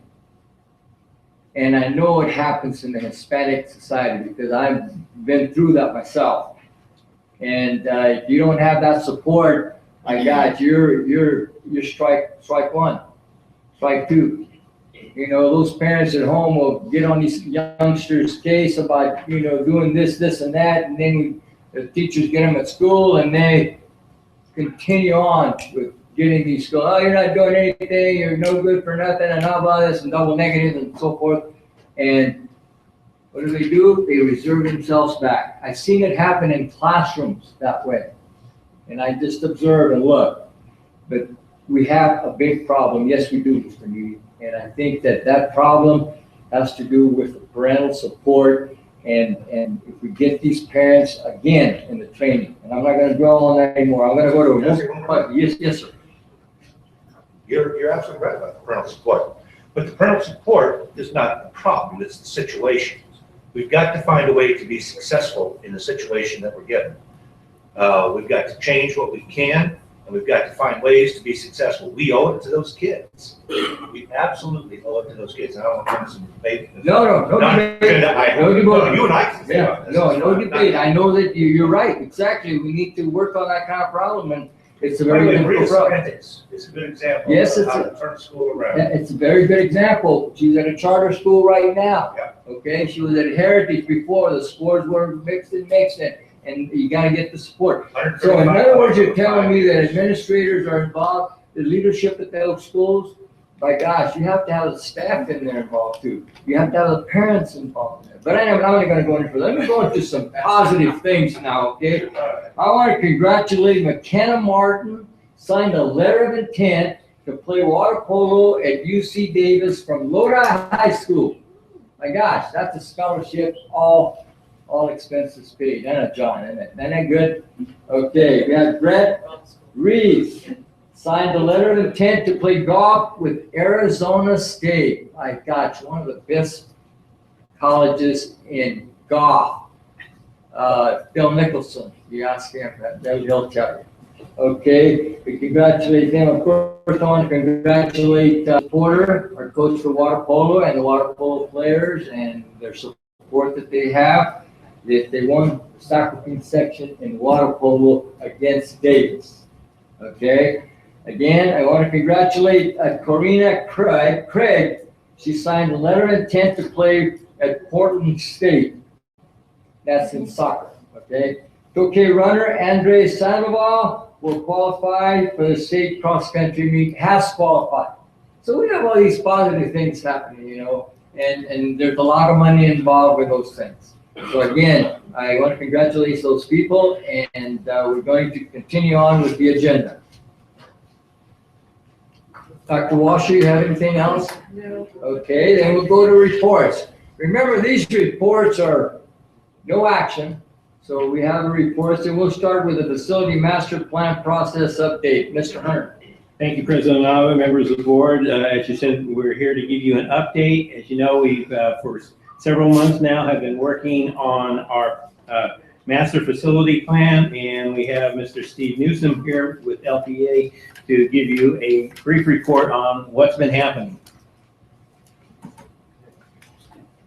First step is to figure out how that works. Thank you. Good evening, President Nava, members of the board, Dr. Washer and staff. Steve Newsom, an architect with LPA, and I will be very brief with our facilities master plan update. And the pressure's on, so I'll see if I can figure this out. Yes. First try. Okay, you may recall the previous presentations that we've done, and we illustrated the main components of the master plan that we're working on currently. The educational vision and goals, the demographics review, facility condition assessments, and then the financial analysis. Those four main components throughout the process are developed as we move along in a very collaborative environment. You see in the middle there, which is collaboration and a lot of the outreach and input that we receive. Then ultimately, we will come up with those scopes of work, develop cost estimates, and then there will be a prioritization exercise, and then ultimately then we have the completed master plan document. Moving along here, this is our calendar. Is the middle button a laser or anything? No laser. Okay. That's when no one points something there. That would not be a good idea, right towards the board. Here we are. Look at the top row that has the little red squares between November and December. That's where we are now. So that's a Board of Education meeting. You'll see to the left of that, that is all the work that's been completed to date. The little squares are meetings, the bars are tasks that we have done and information that we have collected. So moving forward, you'll see the bright yellow rectangle towards the bottom. We're going to begin to develop those master plan concepts in a graphical format from here on for the next couple of months. And we have just a few more meetings left for the Master Plan Committee and the Executive Committee, and then there would be planned for April and May board presentations at the final completion of the Master Plan process. Okay, this is a listing of the stakeholder engagement. Check marks indicate those meetings and input that we've received that have been completed. The circles with numbers are the numbers of meetings that have taken place. So you can see on the left-hand side of the top how we're reaching out to the individual school sites through school site committees, student input, and principal surveys. Below that, there's community surveys and then town hall forums. Far right are the different departments within the district that we've met with. And then in the middle, the school board at the top, four meetings there. And then our facility master plan committee, which is kind of the heavy lifter of this process. We have 7 meetings with them. And then the executive steering committee, we have 9 total meetings with them. The focus is on input and engagement and outreach. One of the things that we've done is we've walked all of the sites, interviewed the principals, interviewed all the maintenance and operations staff, and these are samples of what you'll find in the completed master plan document as far as the individual school sites, some technical information about them, some observations, technical, the physical condition of the schools. Code issues that are visible, etc., followed by photographs of the overall conditions and typical spaces at each of the campuses. On our sidewalks, these are just examples of some of the things that we've seen. I won't read all of the list on the left there, but you can see some of the images on the right. The yellow door, there's an accessibility issue here. It's not an accessible entry. Upper right, that's the side of a portable. There's some dry rot in that column as well, that inset photo. The middle picture on the right, clear indication of where the office is. It had to be done with a sign here. This is Murata. And so things are being done currently at that campus to change that, but knowing where the front door is very important from a safety and security point of view. Appropriate areas for kids to eat that are sized and protected from the weather, as well as just the bottom right picture, the kind of compromise that so many multi-purpose rooms have to go through as they function as a drama space, as a PE area, etc. So these are some of our observations. Another thing that's unique here is the difference in new versus old. The older schools, of course, have had many more years, even decades more in some cases, of wear and tear and so forth. But also, we have a lot of spaces now in schools that are programmed that are needed at all the schools, but they didn't exist back then in the 40s, 50s, 60s. We didn't have RSP, psychologists, speech, etc. Those spaces are a significant and very important aspect of our schools today. So you can see some of the imagery here on the left, some of the crowded spaces. Also the lack of lighting, natural lighting, and others. See on the right the difference between Borchardt and Lockford. Just that front door kind of curb appeal aspect of it. As we've worked with the master plan committee as well as the stakeholders of the different departments and so forth, we've come up with program standards, and these are I'll show you in a second here. These are graphically represented, and think of them, they're kind of in bubble diagram formats, but it shows you the spaces, gives you the proposed square footage of those spaces and the adjacencies to other spaces. So starting with the core academic spaces, TK and kindergarten science and art classroom at each elementary school, and then a makerspace. A makerspace is a creative, versatile kind of lab space. A tinker space is another term for that, where kids are able to create and fabricate things. And then a dedicated music classroom at each site is proposed. So these are the diagrams that show what components are going to be represented when these final master plan site plans are created. These are representatives of those spaces. K is kindergarten, T is toilet, and then S is storage in this indication here. Let's see here. There you go.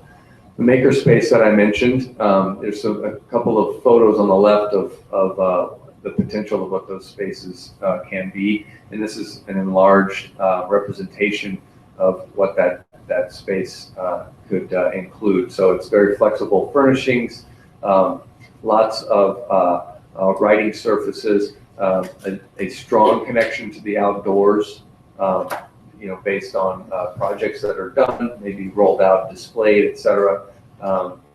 Storage room and a wet area, sink, etc. Special education, some of the things that are very important here and are important from the Department of Education standpoint is that special ed should be something that is integrated within the typical classrooms throughout the campus. We're recommending a support space with independent living skills, so there may be kitchenette type equipment and that sort of thing for teaching kids to learn some of those independent living skills. And then a learning center at each site. And what is a learning center? A learning center, I mentioned those spaces that we didn't have rooms designed for many years ago. Speech, psychologists, IEP, conference room, and so forth. So many of those are having to use old closets and things today in order to have any space whatsoever. So a learning center would be a space where there is a group area in the middle, and it's surrounded by those individual offices. And it would be adjacent to the admin or student activities center on the campus. The support programs here. I won't read all of those. You can see which ones we're going to look at. Library and Media Center at the elementary level. These, you can see the different spaces that are programmed there. One unique space you'll see at the bottom is this Innovation Lab. An Innovation Lab is an area that is very technology rich. This is an area that can double as something that the students are utilizing and experimenting with and working on projects. And it's also an area where staff can test out new technology before it's really rolled out, either site-wide or district-wide. Specialized facilities, STEM and STEAM labs, science, visual and performing arts, and then career tech and elective spaces.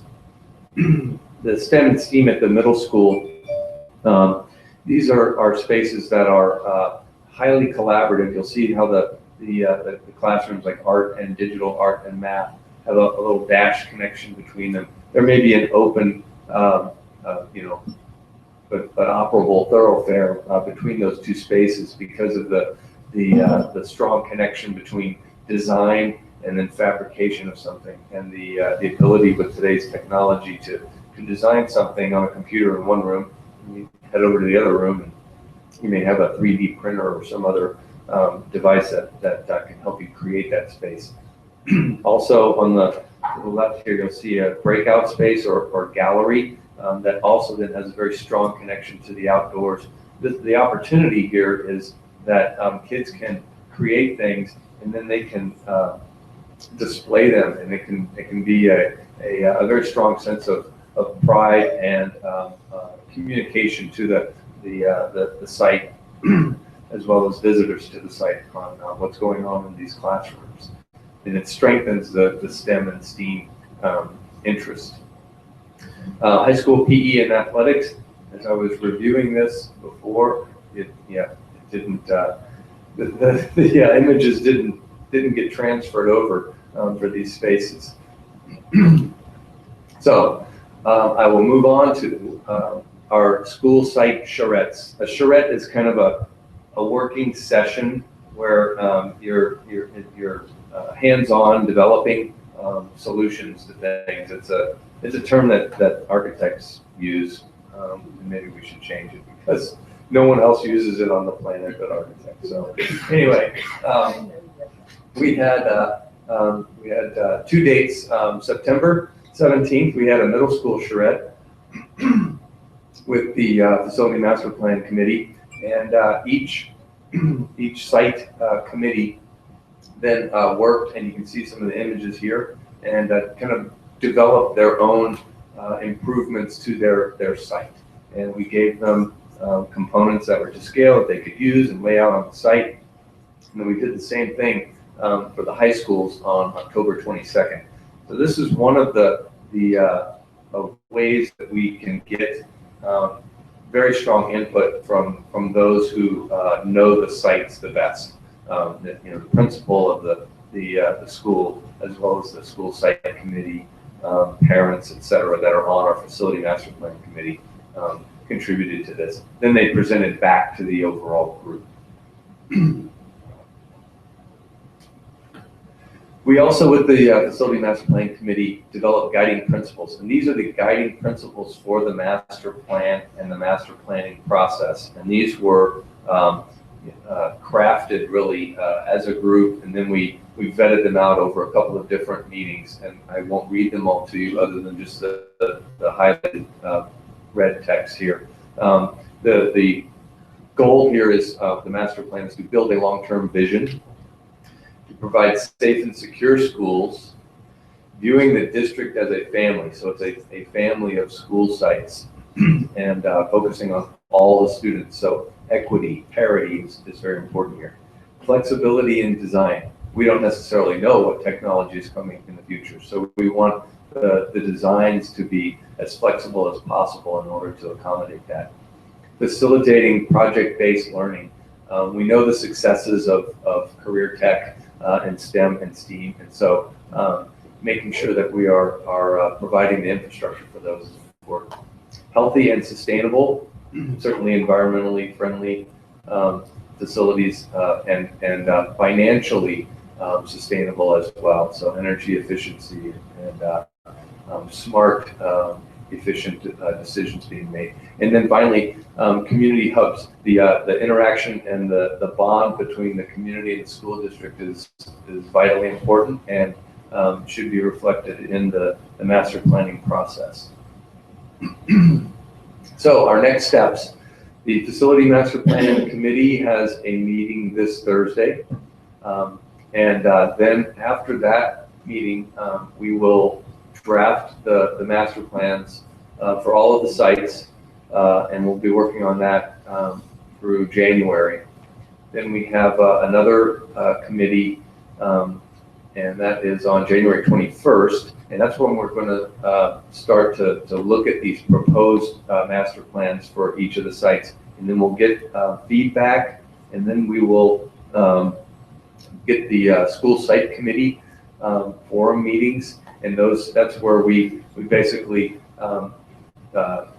say, did we get it right? You know, we go back and look at the site plans and go over it with them, and the edits that have been proposed during that process, and then we begin to finalize those master plans. And that is it. Yeah. Any comments from the board?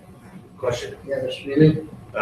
The development of draft master plans between 1120 and 121, how much are the two of you going to be involved in that? Is that strictly done by them based on what they've already gathered, or are you going to be involved in that as well? We have both been involved in the committee work thus far. Right. So we will continue that, and but the actual work itself is done by the consulting company, but we have input, of course, based on the committee's work. Will you be coming back and showing them, piecemeal what you've got and getting approval, that kind of thing? What we'll do, the first thing that we do, we take a stab at it, and we create the site plans, and we emphasize that these are draft master plans. Right. And so we present them back to the overall committee. Okay. Right. And they give input, and we, it's drawn. If you saw in any of the pictures there, I mean, it's drawn, it's printed, it looks finished. Right. So we have to emphasize to them that this is not finished, and please tell us how horribly wrong we missed it, and that we need to change it dramatically. So yeah, it's a very collaborative process. So when is the next time you see this coming back to the board? The board then, after we go through a couple of those iterations and edits of the master plan, I believe it is it March? I've got the, I don't want to go all the way back, it'll take too long. I think it was March is when. And at that time, when we get that final, are we going to be looking at funding different parts of it, or is funding not being addressed? Well, you'll ahead of time, you'll get it, and so you'll be able to give input too. Okay. And along with that, because every master plan that's done, the needs and goals are this big, and the funding is this big every time. Right. And so there's a prioritization process that we'll go through with the master plan committee. And that's a very informative, it's a kind of a multi-step exercise that we do. And then, of course, the board would have that input, that information, and then you all, of course, would have the final prioritization information. But yes, you'd have some of the financial information that would go along with it, both the estimates, okay, what's this cost, as well as what are the pots of money that are going to be available. Fantastic. Thank you all very much. Thank you, Mr. Arm, for bringing this to us and pushing to get this done. Any other comments? Yes, question from Ms. Castle. Is it within your scope to make recommendations as to sites that are underutilized, overutilized, given the fact that our enrollment, we haven't gotten back what we once had? Is that going to be part of your report as well? The district has hired another consultant, and their information on the enrollment data will be incorporated into the master plan. And so as we look at the school sites, we look at capacity. So capacity analysis is part of that. So if a school is projected over the next decade to be at or beyond their capacity, the master plan is going to reflect that to show that, you know, we need to you know, house these students. So that means, you know, additional classrooms, et cetera. It may mean other additional you know, facilities on the site. If a site is well under, I mean, we work with the school site committee in order to determine what the goals would be and the scope of work.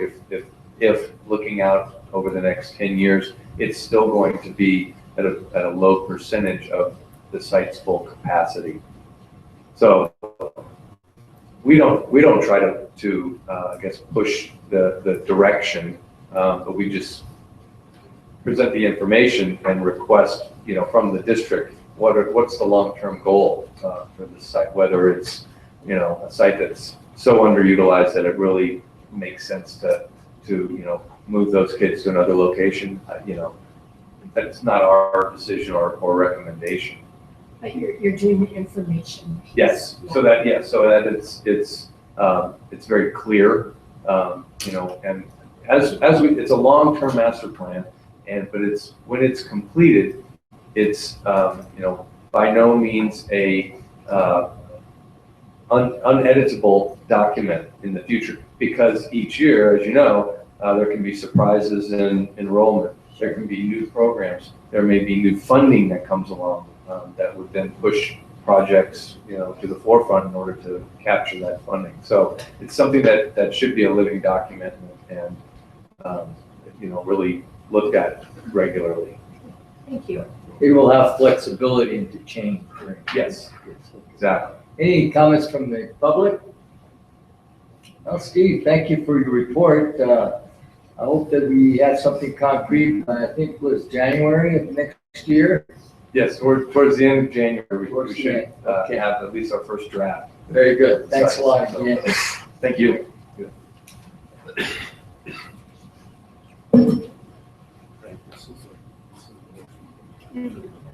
Okay, next report will be projects for consideration of funding through entitlement for 15-16 one-time funds for outstanding mandate claims, $14,162.187. 14 million, not 14,000, yeah. That wouldn't buy a car. Mr. Nava, members of the board, in anticipation of this year's one-time funding revenue, what you have before you is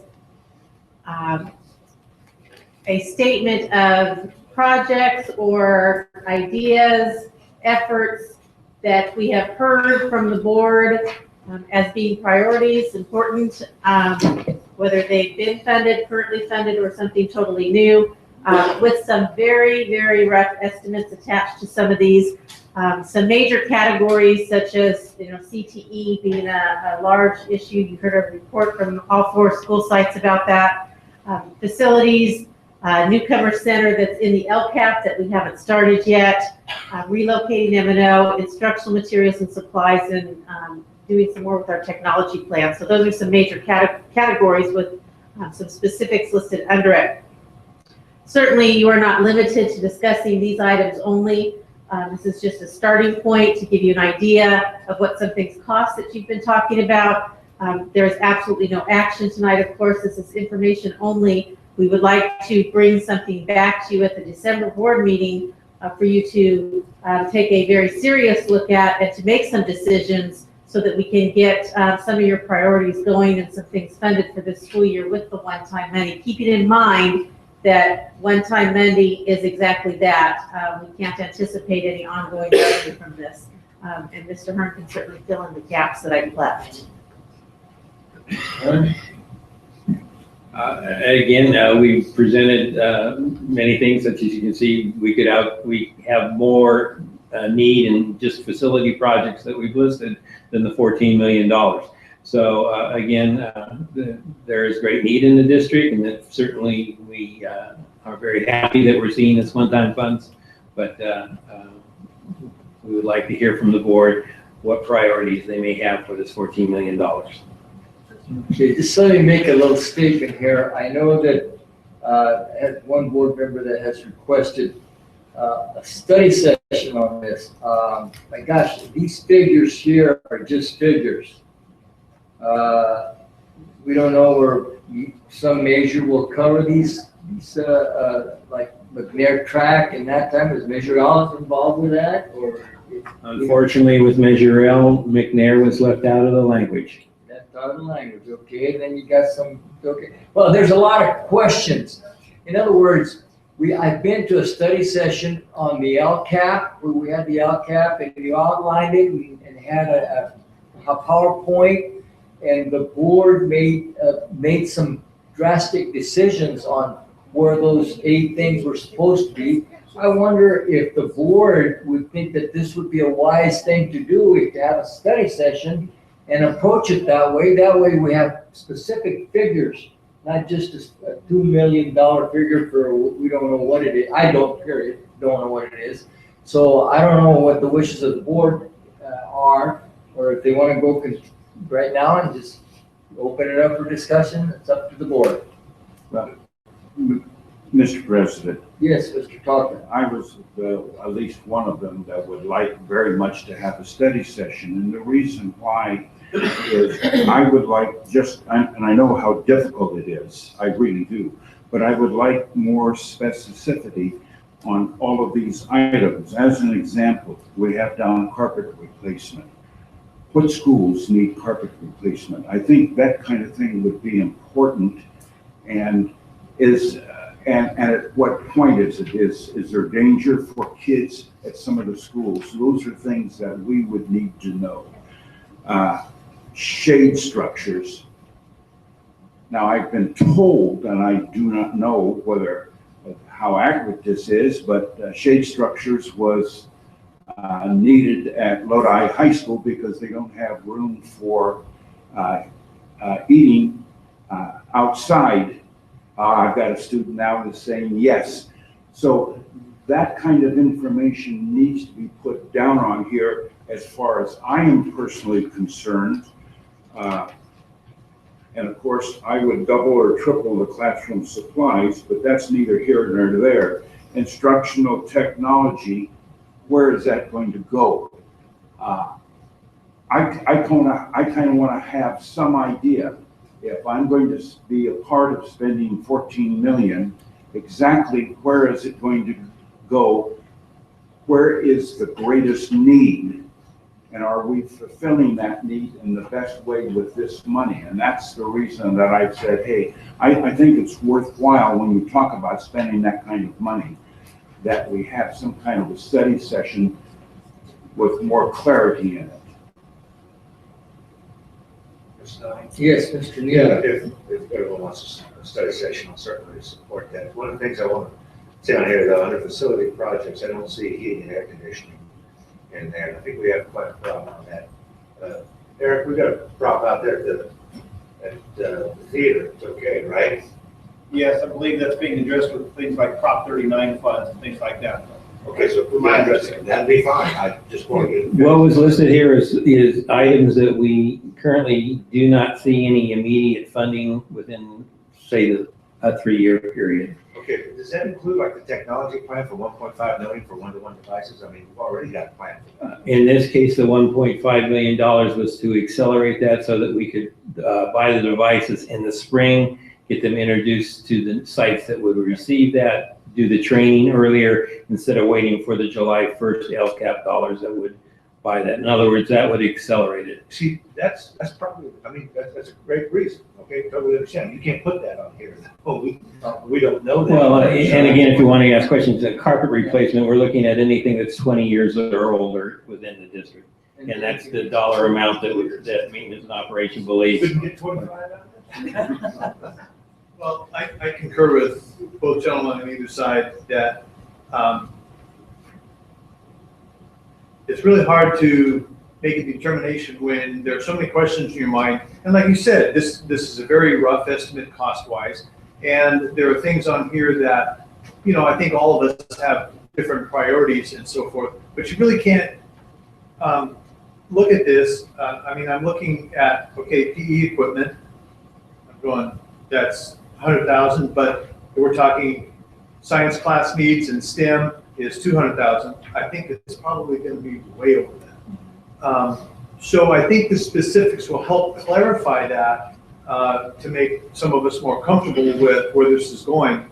So I would absolutely be in favor of taking this first blush and actually making it into a much more in-depth look and discussion instead of just kind of going off of this.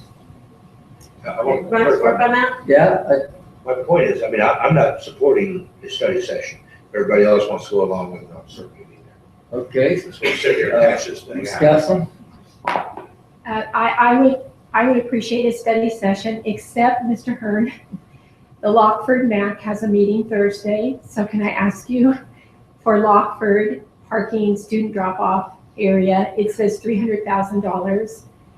Does that include filling in the extra large mud puddle that is the size of Lake Erie? They want to know. What, you just, I mean, they really, I'm on the hook to tell them what that $300,000. I believe that's what the intention here is to make those improvements that have been discussed over at Lockford, particularly making a safer place for drop off for students. What's already been discussed. What's already been discussed, yes. Thank you. Okay, I see a good kind of consensus to have a study session at this point, Dr. Washer. If we could schedule one and just give us the specifics, like, I mean, I know the board will have tons of questions and maybe break down these figures out in regards to prioritizing things. Okay? Just a point of clarity, so I know what we're looking at, such as carpet replacement. Do you want all schools listed that would probably receive carpet replacement? That's what Dr. Dalton mentioned. Do we need that kind of free? And again, McNair track and field, that's what it would be. Yes. Well, my point, Mr. President, is that if we say, with all the stuff we need for classrooms, I don't know that we can do 3 million in carpet, maybe only $1.5 million. That's the idea. That's what we want to be able to say, well, how will that affect? That means these 6 elementary schools get carpet and these 6 don't. That's what we would need to know. At least that's what would help me. Now, I'll give you a little clarity. Kind of the direction I'm thinking too is that I'm looking at this money is that it needs to go to where the kids are. And I understand the kids walk on carpet and I get all that, but I'm talking more in the lines of instruction. We've heard it over and over and over that there are a lot more needs at our schools. And, you know, the whole thing about technology, and we're talking about maker spaces and breakout labs for different things. And a lot of those depend on repurposing what we have or building new. And of course, some of that is going to have to be through other financial sources. But if we don't demonstrate to the public that this money is going to directly to where the kids are, I think it's going to be November 2016 may have a different outcome than what we're planning for. So it's absolutely critical in my view is that we show that these dollars as one time are going to go to really some powerful things to move our children forward educationally. And then, you know, some of this stuff may filter back in, but I just don't see any big explanations as to where some of this money goes, and I do want that. Okay. So we'll set the study session. Okay, Does the public get- any public comment?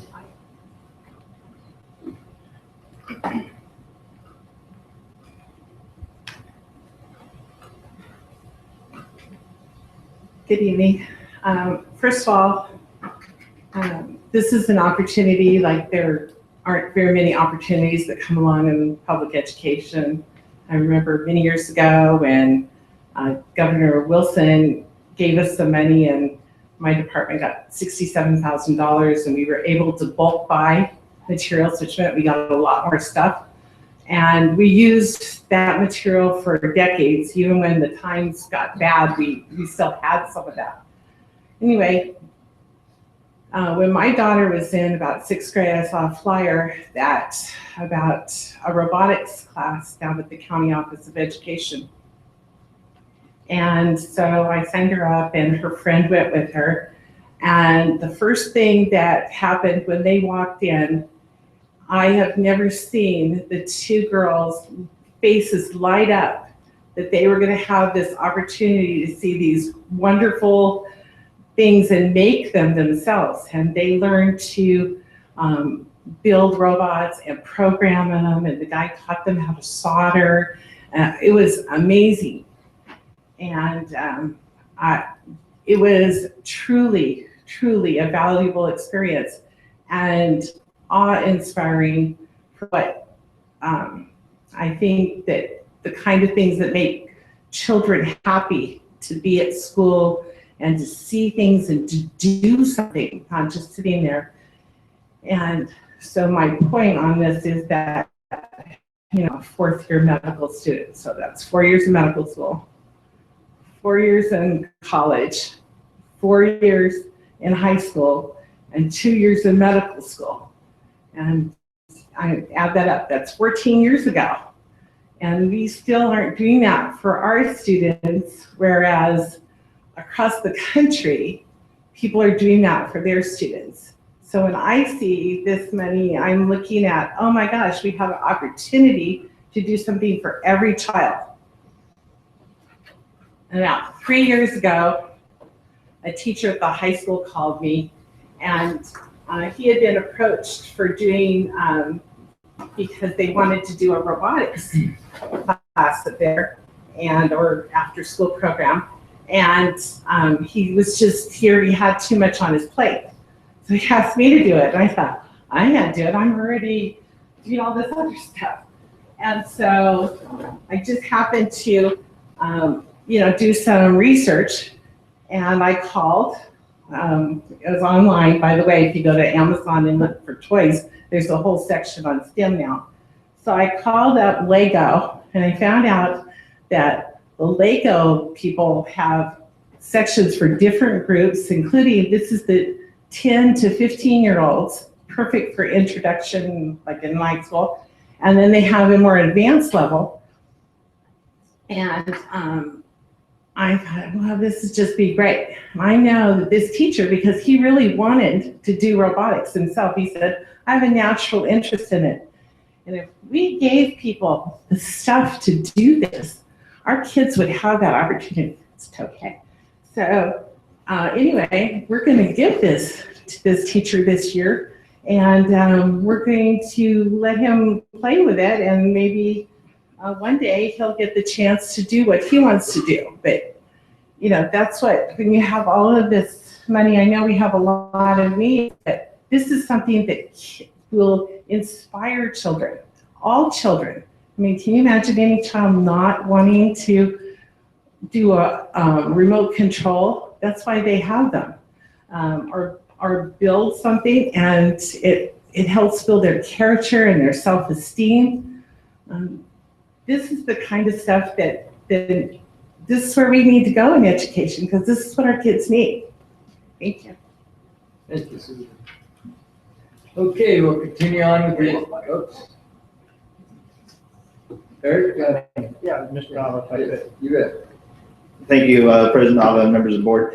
I would really welcome, as a high school principal, the opportunity to have a study session on exactly this kind of stuff. I could tell you that Tokyo High School alone can come up with over $14 million worth of needs or improvements or other things we'd love. But that said, I really think the opportunity of a study session to have some really, I'll say, rich dialogue, because I agree with classroom needs. My musical programs with band, I mean, one sousaphone is $3,500 and we need 4 of them, and we need X number of saxophones. The costs are incredible. So the opportunity for one-time funds in those areas is incredible. But I also look at, I sit on the with the steering committee for our master plan, our facilities master plan, and I see some of those things that's ideally down the road, but if that's how we get funding or bond measures or things like that, that's 2, 3, 4, 5 years before things start happening or getting built out or things like that. And I can't express my desire, concern, belief that we also have to look at opportunities to use some of this money for significant facilities improvements. I can tell you that between the Lodi schools anyway, we don't have any lit facilities outdoors, and we're going to have soccer teams playing in the winter next year, both boys and girls. In our league, we play a triple round robin. That's 15 games, which means we're going to have anywhere from 7 to 10 home games each, Lodi High School and Tokay High School. We have no lights. We don't have the greatest working relationship at times on and off with the city. So we only have one facility in the Great Bowl anyway. Don't look at our facilities also as, hey, it's just 5 home football games. It's actually 15 home football games because we have 3 levels of teams. Again, throwing Lodi High School as well, there's 30 home football games that have to be played somehow, somewhere on some facility that we just don't have. And then I look at even, it's not just about athletics and sports and things like that, it's a PE curriculum.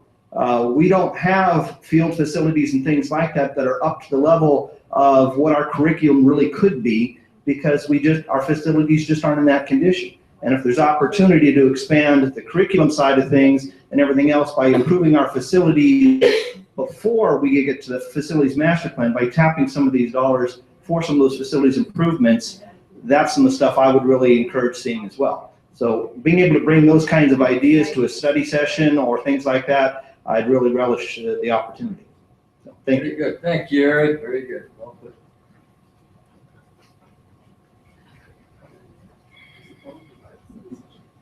Dr. Washer, members of the board, Lisa Wilkins, science teacher, and I just want to let you know, I'm just very, very concerned that you want to spend $2.5 million to relocate M&O, which might need to be done, but you're only looking at spending $200,000 on middle school science and STEM.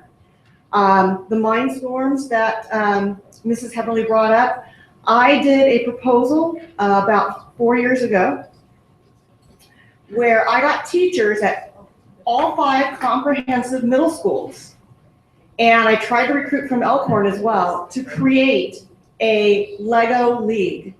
My nephews in Santa Rosa, they have a countywide Lego league where kids starting in 5th grade through high school compete in these tournaments, building things, coming up with programs, making their robots do certain things. They have different challenges. Lego does have a curriculum. There's actually a national league that you can advance to. I'm going to tell you right now, to do that 4 years ago, and this was only to provide, I think we were looking at providing 5 kits per school, was going to be about $25,000. Okay, we need to have more than 5 kits, but we thought this would be a good starting point. Microscopes, easily $300. Okay, so just for STEM, if you're looking at the 5 comprehensive high schools, plus we have Elkhorn, and we have a couple of other schools that are, not just middle schools, but include middle school grades 7th and 8th. You're not giving enough money towards STEM. If we really want to be a STEM school, that budget needs to be tenfold if we want to be a STEM school district. So I would like to see that. In Manteca, they are doing a course on game coding. Well, it's actually kind of a school within a school sort of a thing. It's a charter, but it's within the high school where they're designing games, but they are integrating that computer programming with language arts through storyboard creation, with science, with making sure that, you know, if you're going to chuck a rock at somebody in your game, that it actually follows the rules of physics, and things like that. I would love to see that here. I'm really looking forward to seeing how this curriculum plans out. But again, $200,000 is not going to cut it. I agree we need to have a study session. I agree with Dr. Tolkien that we need to make sure, and Mr. Heberly, that this money goes directly to inspire our students, to get them to go to school, to the things that Mr. Neely spoke about these kids not being engaged, about not having the support. Yeah, you know, not necessarily having the support at home, but if we can get them engaged and excited about going to school through STEM, which I think we can do, because of course that was always my favorite subject, then we got to do it. But we need to make a big investment. And again, $200,000, in my opinion, is just not going to do it. We would love to have it. I'm not saying that no, you know, something's better than nothing, but we need more. Thank you. Thank you. Continue on. Any other comments? We'll continue on with our next report, Next Generation Science Standards and Science, Technology, Engineering, and Math STEM report. Ms. Katoski, you're on the hot seat.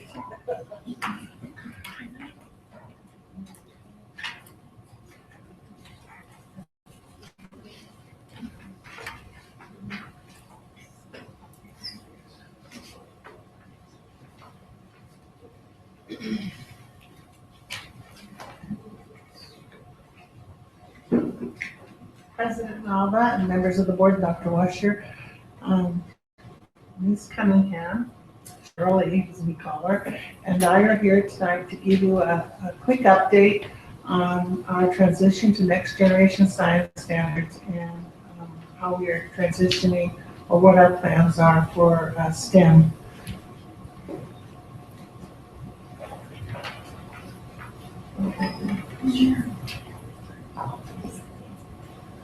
Okay, so to start with, our goals for 2016 is to look at some implementation of science, technology, engineering, math, STEM or STEAM, and the A stands for art, implementations for elementary, middle, and high school, and to kind of lay out a pathway of discussion of success. Though the more we get into it, the less we realize that one pathway is not going to be the answer. There are several options and several ideas, and I believe that we're going to have to come up with more than one pathway or one theme for our school sites for either STEM or STEAM. We're providing professional development opportunities for staff. We are establishing a science 6th through 8th grade science teacher pathway to discuss, make some decisions on the pathway with the new Common Core, and preparation for SBAC assessments. Even though science won't be tested for many years, we don't want to wait till the last minute. We want to start preparing our students for science assessments in the form of the Smarter Balance assessments.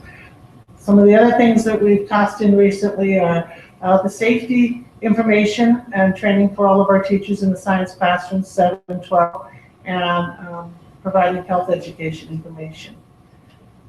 I'm going to turn it over to Ms. Cunningham, who's going to talk a little bit about STEM, and then I think we're going to see the video.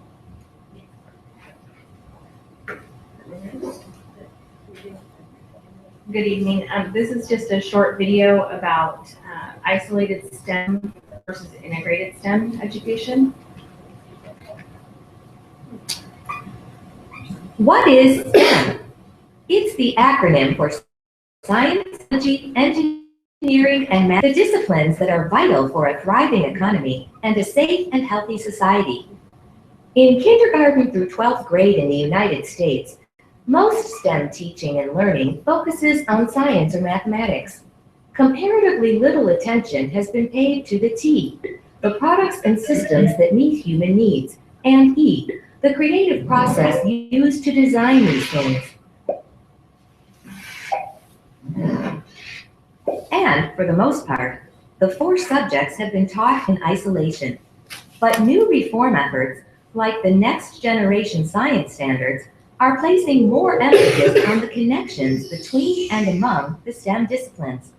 To understand how this trend might affect teaching and learning in the future, we need to take a closer look at integrated STEM education, not just the individual subjects that make up the acronym. After all, in the real world, science relies on technology, mathematics, and engineering. And engineering depends on findings from science, the application of mathematics, and the use of technological tools. Imagine if K through 12 students were taught in ways that highlighted these connections. Would they learn more and more deeply?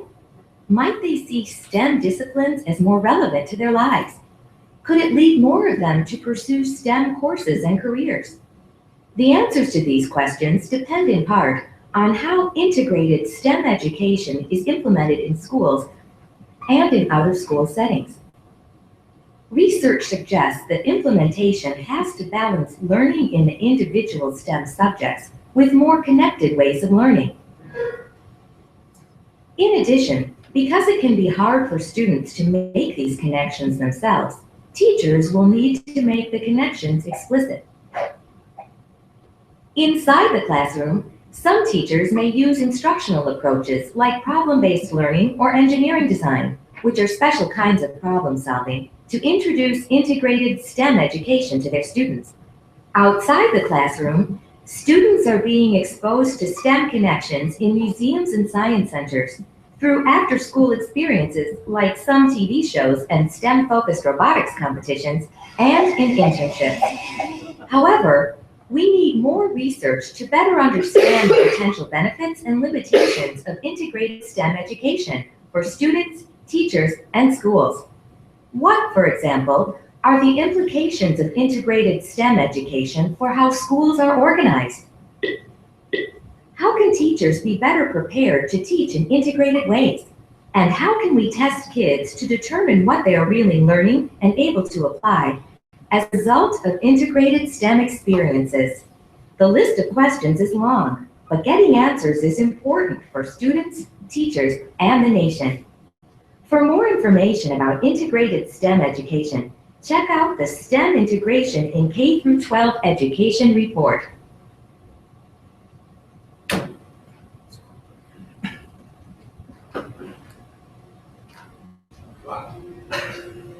That's it, You though. seem to like those silos in public education.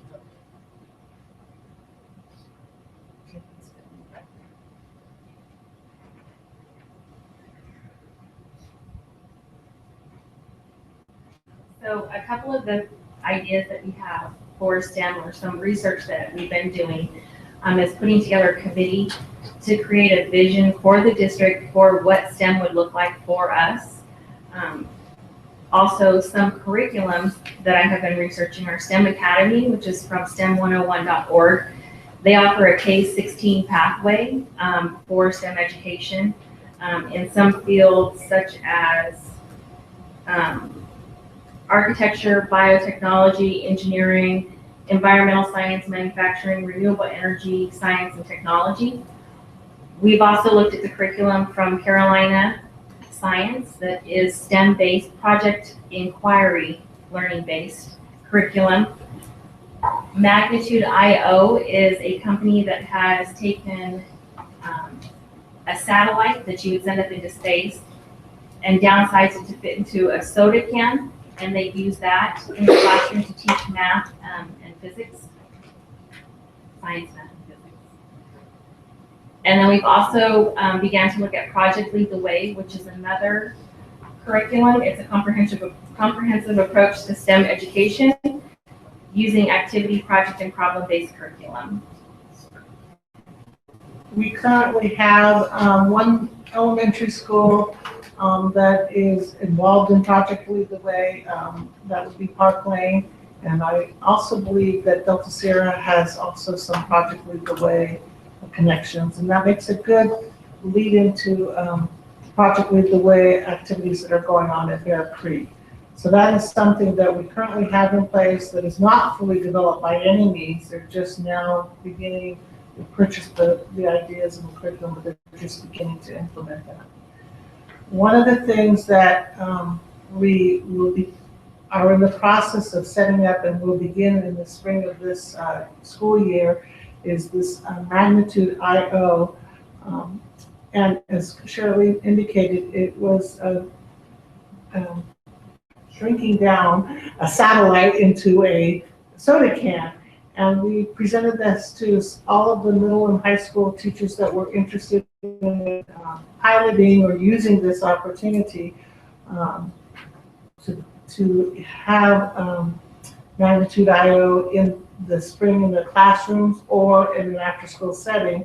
And it's a multidisciplinary approach to science and engineering practices. And we're going to just see a really short clip of what they will could do.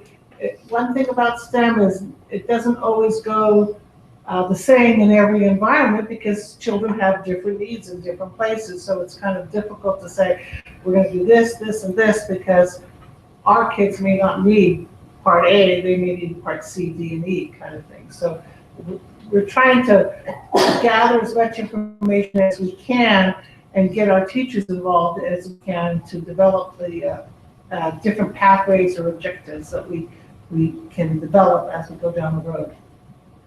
So I'm going to show you a little bit of this video. It's a short video. I think it's 1 minute and 30 seconds. It might be 2 minutes.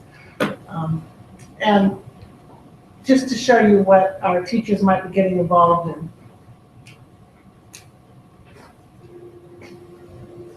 We seem to like to build silos in public education. If I'm an English teacher, I just want to teach English, or math, I just want to teach math. That's on the video. And science. Did you put the wrong one in there?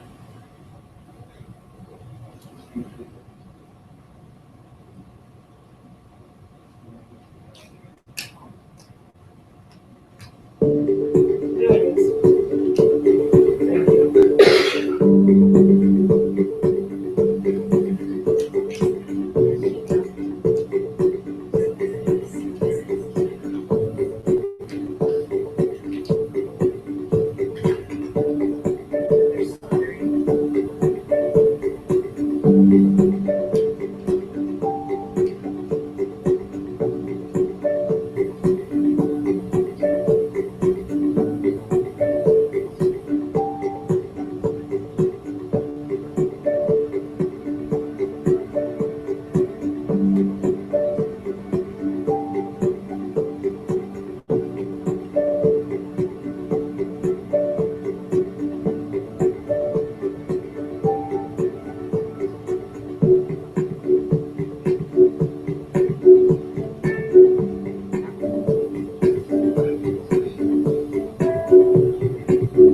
you.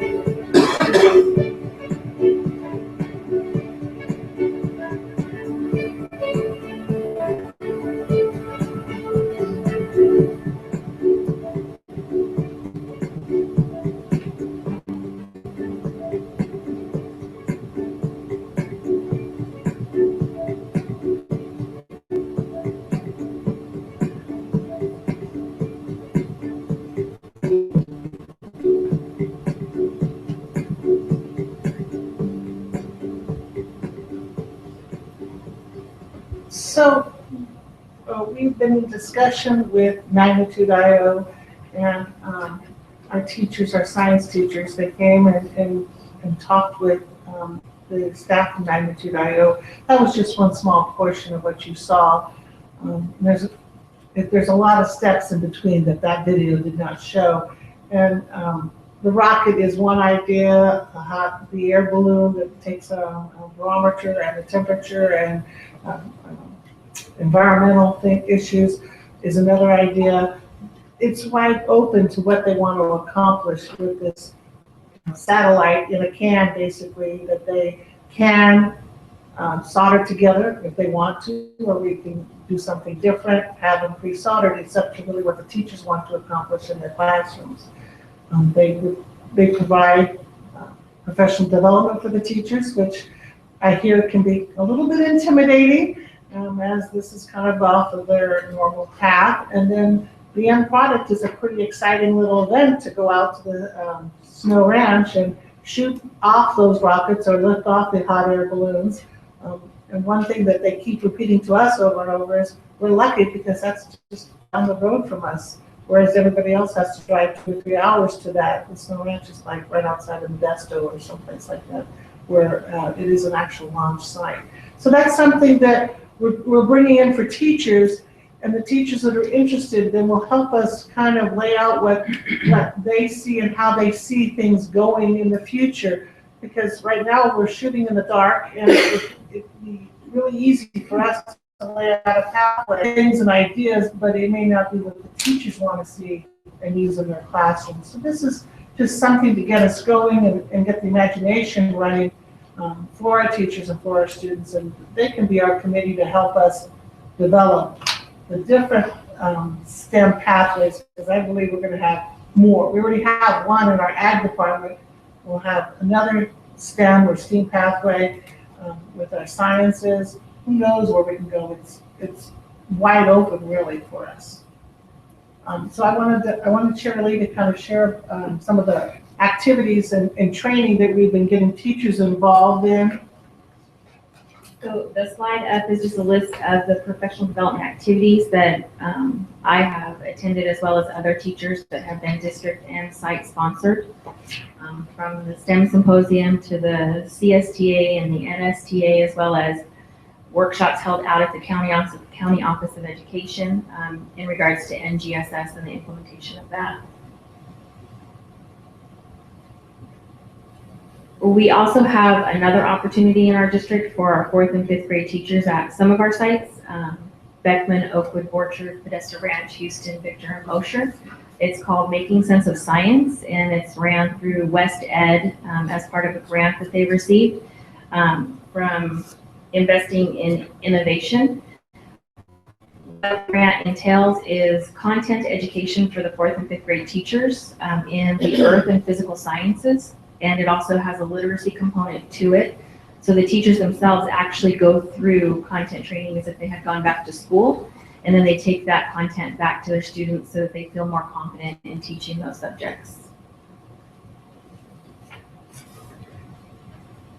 Other ongoing professional development activities would include science lab safety. I have been working with Jill Davis in risk management to create a science lab safety training for 7th through 12th grade science teachers. I have also attended the family life training of trainers and have been researching curriculum that can be used in 4th, 5th, and or 6th grade for family life education, as well as workshops on NGSS.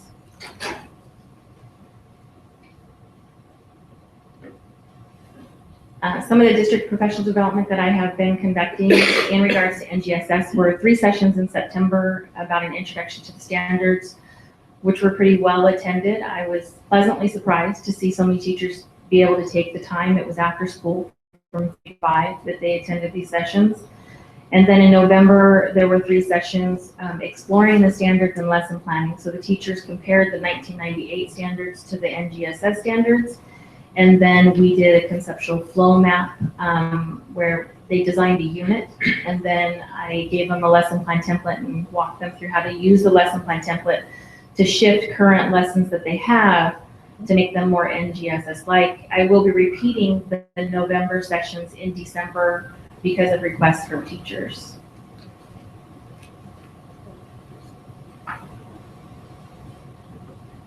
I've also tried to begin a science pathway committee. We currently have 6 applications to date. The pathway committee would be deciding whether the district would be going or would be recommending whether the district would be choosing the integrated pathway for grades 6 through 8 or the discipline-specific pathway with NGSS. I would hope that the teachers that are on the pathway committee would stay and continue the work with curriculum pacing and benchmarks and assessments as well. In preparation for SBAC assessments, we won't be testing NGSS standards until 2019 in the spring. And so in the meantime, I would like to work with teachers on shifting their lessons and their assessments to be more NGSS-like. So maybe creating a hybrid type assessment that has your typical multiple choice, fill in the blank, and then also part of it would be performance expectations, which are in the NGSS standards. It's what the students are expected to do, and it's what they will be assessed on.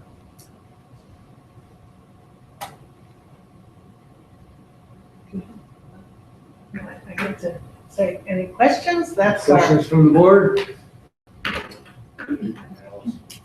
All right, committees. We talked about STEM, and I want to make a pitch for STEAM, for putting the art back into that. Now's the time that we're developing this program for the district, and I'd like to see art included in here as well. Art and technology are married more now than ever before. We don't think they go along. Think about Steve Jobs and what he did with the Apple and with the interface and that kind of thing. Think about some of these websites that are really pleasing to the eye and interfaces. There's definitely a place for art in this whole thing. So I want to make a big pitch that we include art in it as well. Forget about STEM and make it STEAM. That's all I've got. STEAM or STEM? STEM or STEAM? Mr. Everett. Thank you. Let me kind of just go ahead. If we can go to page 2, I think it'd probably be a little bit easier to kind of follow along if that would work. Okay, where it says professional development opportunities for staff, what grades are we talking? K-12. K-12, okay. And you mentioned the multiple pathways. So give me some examples. In regards to NGSS? Well, in the pathways in regards to STEM would be how you would want to implement it. Do you want to do a STEM academy? Do you want to do a full STEM program? Do you want to have STEM schools, or would you like to have STEM elective type classes just kind of throughout the district wherever you have a teacher willing to teach those electives? So it would be more the implementation pathway. Okay, when you said pathway, I kept thinking about how you would progress from one type of course to another course to another course, like from beginning, intermediate, and advanced or something as well. There is that as well with STEM101.org and the STEM Academy, where they do an introductory. Their curriculum for K-5 is still being created, but it's just basic, maybe something similar to a makerspace for K-5. And 6-8 would be just an introduction to engineering. And then you would continue that in high school with the architecture pathway or the biomedical engineering pathway. So they could potentially build upon one another. And they could split off into different pathways at the high school. Oh, well, sure. If I can envision the student kind of going, well, I'll try it. Or through whatever exposure they get to it, they're going to naturally pick whatever direction they want to go. I get that. One of the things that I don't kind of see is what are we offering in, because I'm looking at a committee for 6th through 8th grade. Where's the articulation in high school? Well, first we're going to make the decision about the integrated versus discipline specific. And then we're going to bring in the high school because they're not part of that decision making about which is going to change at the middle school. Basically about whether or not it's going to be discipline specific instruction or integrated instruction. And then the 9-12 committee will come together to be part of that. And that's where the group of teachers that are working with the CANSAT will be part of that representation as they begin this one set of the teachers that begin this pathway, this exploration or road, driveway, whatever you want to call it. When you've got all of those teachers in the room, you can imagine how many ideas that came up of, well, I can do this and we can do this and we're paired up already. And the more teachers that we have involved, the better articulations we'll have. Just an observation is. Excuse me, Mr. President. I want to excuse the students. I think they're anxious to get out. They did some homework and all that? Yeah. Okay. They I'm did sorry. tell me they wanted to ask you. Yes, okay. I saw you pointing at, oh, that's right. And. Just tell them Mr. Novel said you didn't have to do homework. Yeah, right. Shut up. Yeah, right. Thank you. Thank you. Thinking about it, instead of going through this whole thing, we do have someone in the audience that would like to talk, so do you think that would be okay? Absolutely, yes. Yes, Yeah. Ms. Castle has a question. I'm probably the only person in the room.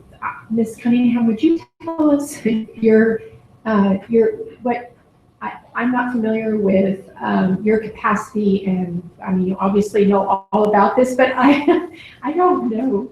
I have not met you. I had the privilege of meeting you. Would you share that with us? Thank you. I'm the new science coach for the district. Jay Bell retired last year, and so I'm the new Jay Bell. Oh, well, welcome to you. I'm glad you joined us. I should have introduced her, I'm sorry. That's all right. That's all right. Was a science teacher at Krista McCullough doing some fabulous activities in her classroom, and she did a really good job. Well, welcome. I'm glad to meet you. Very good. Okay, Mr. Patrick, got the floor, sir.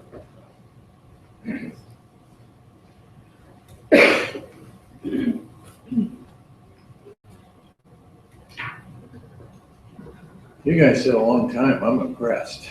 That's easy. I've had a long day. I've been accused of being the Grinch that stole Christmas, but we worked through that. If you don't read Facebook, you're better off for it. So I obviously haven't been before this board in a long time. I don't even think since Kathy's been here, so that's a long time. But I do want to explain, just take a moment and say I'm not a casual observer of what Lodi Unified School District does. We are at the Chamber of Commerce working with you in helping students get to graduation and then on to a successful life. You may have heard or read something about Vision 2020. If you haven't, I've got some books here. And I would suggest that you read it just because it's Lodi's future. And my board identified 5 areas of great economic opportunity, and workforce development was one of them. And I refer to that as the one that has the heavy lifting, because we're talking about redirecting or turning, if you will, aircraft carriers. At the Chamber, we have a group within that called PI, Partners in Education. And I'm just explaining to you how we're involved here. And just take a minute. We've developed 3 programs that will be in the school district this year with the help of Dr. Washer, who sits on the PI committee, Partners in Education. The first one is called Mamas and Papas, not having to do with anything from the 60s rock group, but more the values that are instilled in the words Mama and Papa. These are folks that are about my age, and we go into the after-school bridge programs, and the teachers have identified those third graders that are having trouble reading, because Dr. Washer has pointed out that if they don't read at a grade proficiency in the 3rd grade, it's the first indicator for a dropout. Attorney General Camilla Harris says dropouts alone costs the taxpayers of California $40 billion annually. And it sets them up for failure in school, obviously. In middle school rather, we have a program called Choices, which lost its funding, and I want to give a shout out to the Got Kids board that filled in that gap. Greatly appreciate that. That's a program that every 8th grader will see in the spring semester that helps them understand that the choices they make are going to make them and their lives. It's a very innovative, interactive program. The students are up and they're really enjoy it, and the teachers give it the highest marks around.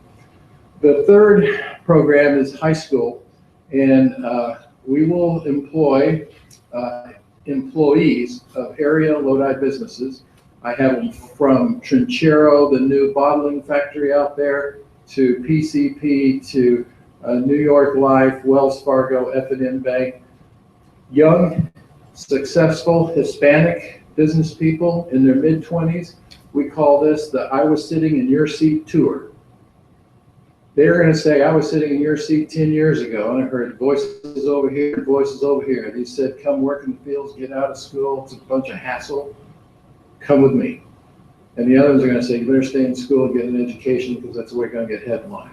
And they're going to say, I'm glad I listened to these. I drive a nice car, live in a safe neighborhood, and I'm making a lot of money. And if I can do it, you can do it. I can't deliver that speech, but these kids can. And I'm getting terrific excitement about that from our employers. So workforce development, all powered by business people that have taken time off to go into the schools. And we're talking about dozens of them with these 3 programs. We're also helping out at Liberty High. It's a great challenge, but if we don't have an employable workforce, employers will go somewhere else. And then that's where our economy starts to go around and down.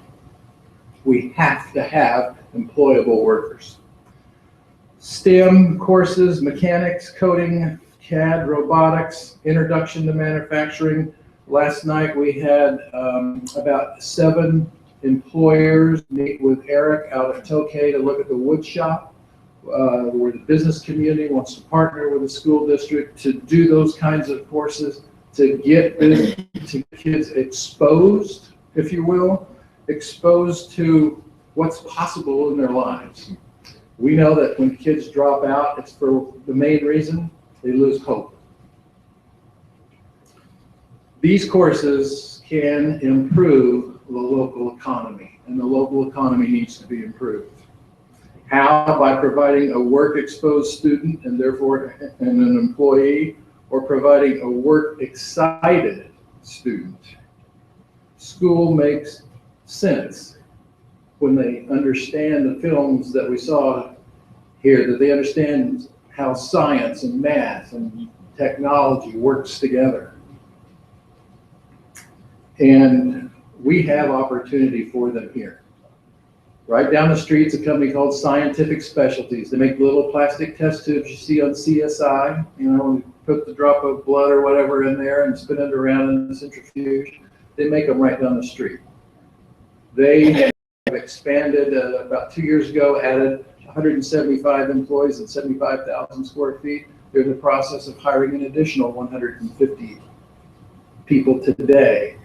There's another polymer company or plastics company, if you will, that is now the fastest growing diagnostic medical company in the world. 2 years ago, they had 38 employees here in Lodi. They have over 210 now. And I believe that in another 2 years, that is going to double. Now, these 2 people do the same things.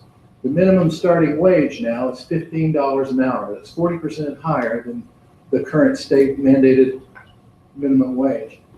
They would snap up a person instantly if they had some sort of a course like introduction to manufacturing.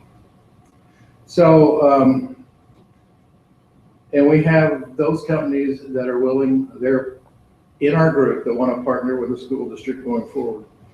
So you can imagine that when I read the article by Christine here on the front page of the Lodi News Sentinel. See, I highlighted it with all the important parts, at least to me. We're glad that at Lincoln High's programming and tourism and hospitality are in there.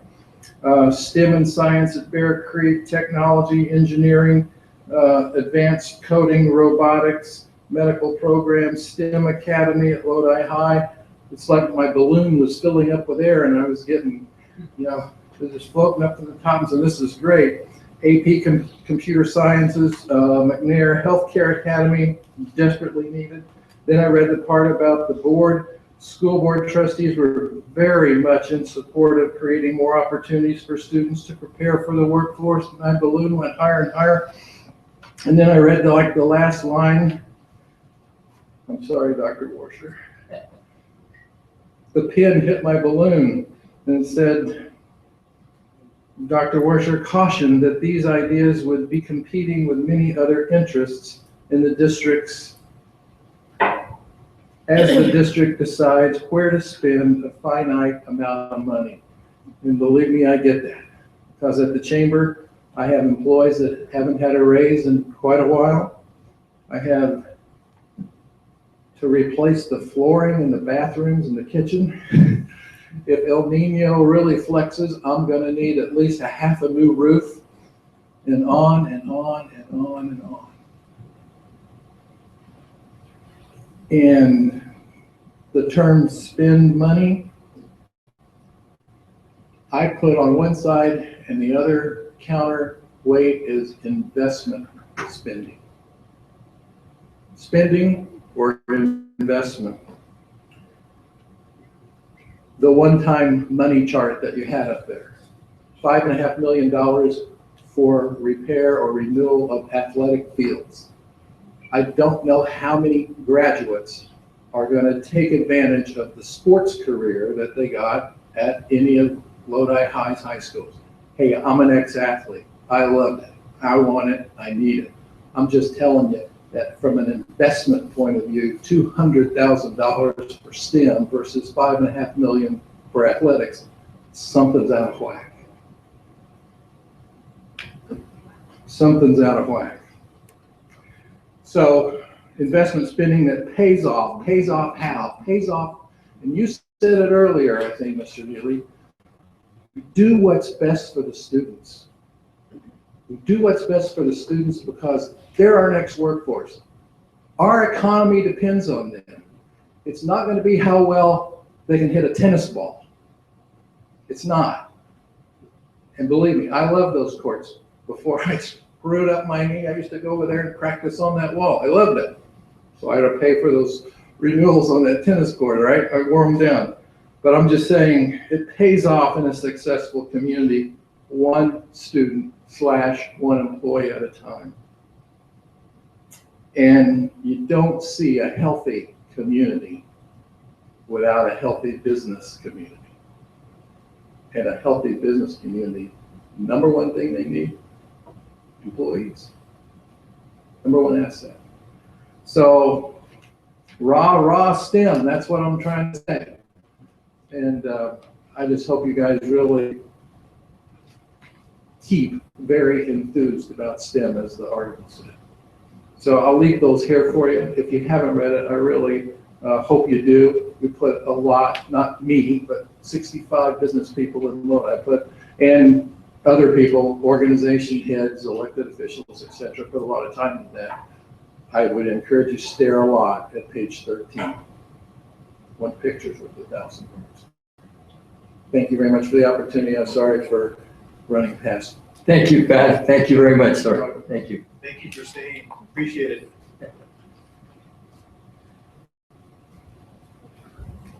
Any other comments from the board? Yes, sir. Yes. Mr. Everett. Thank you.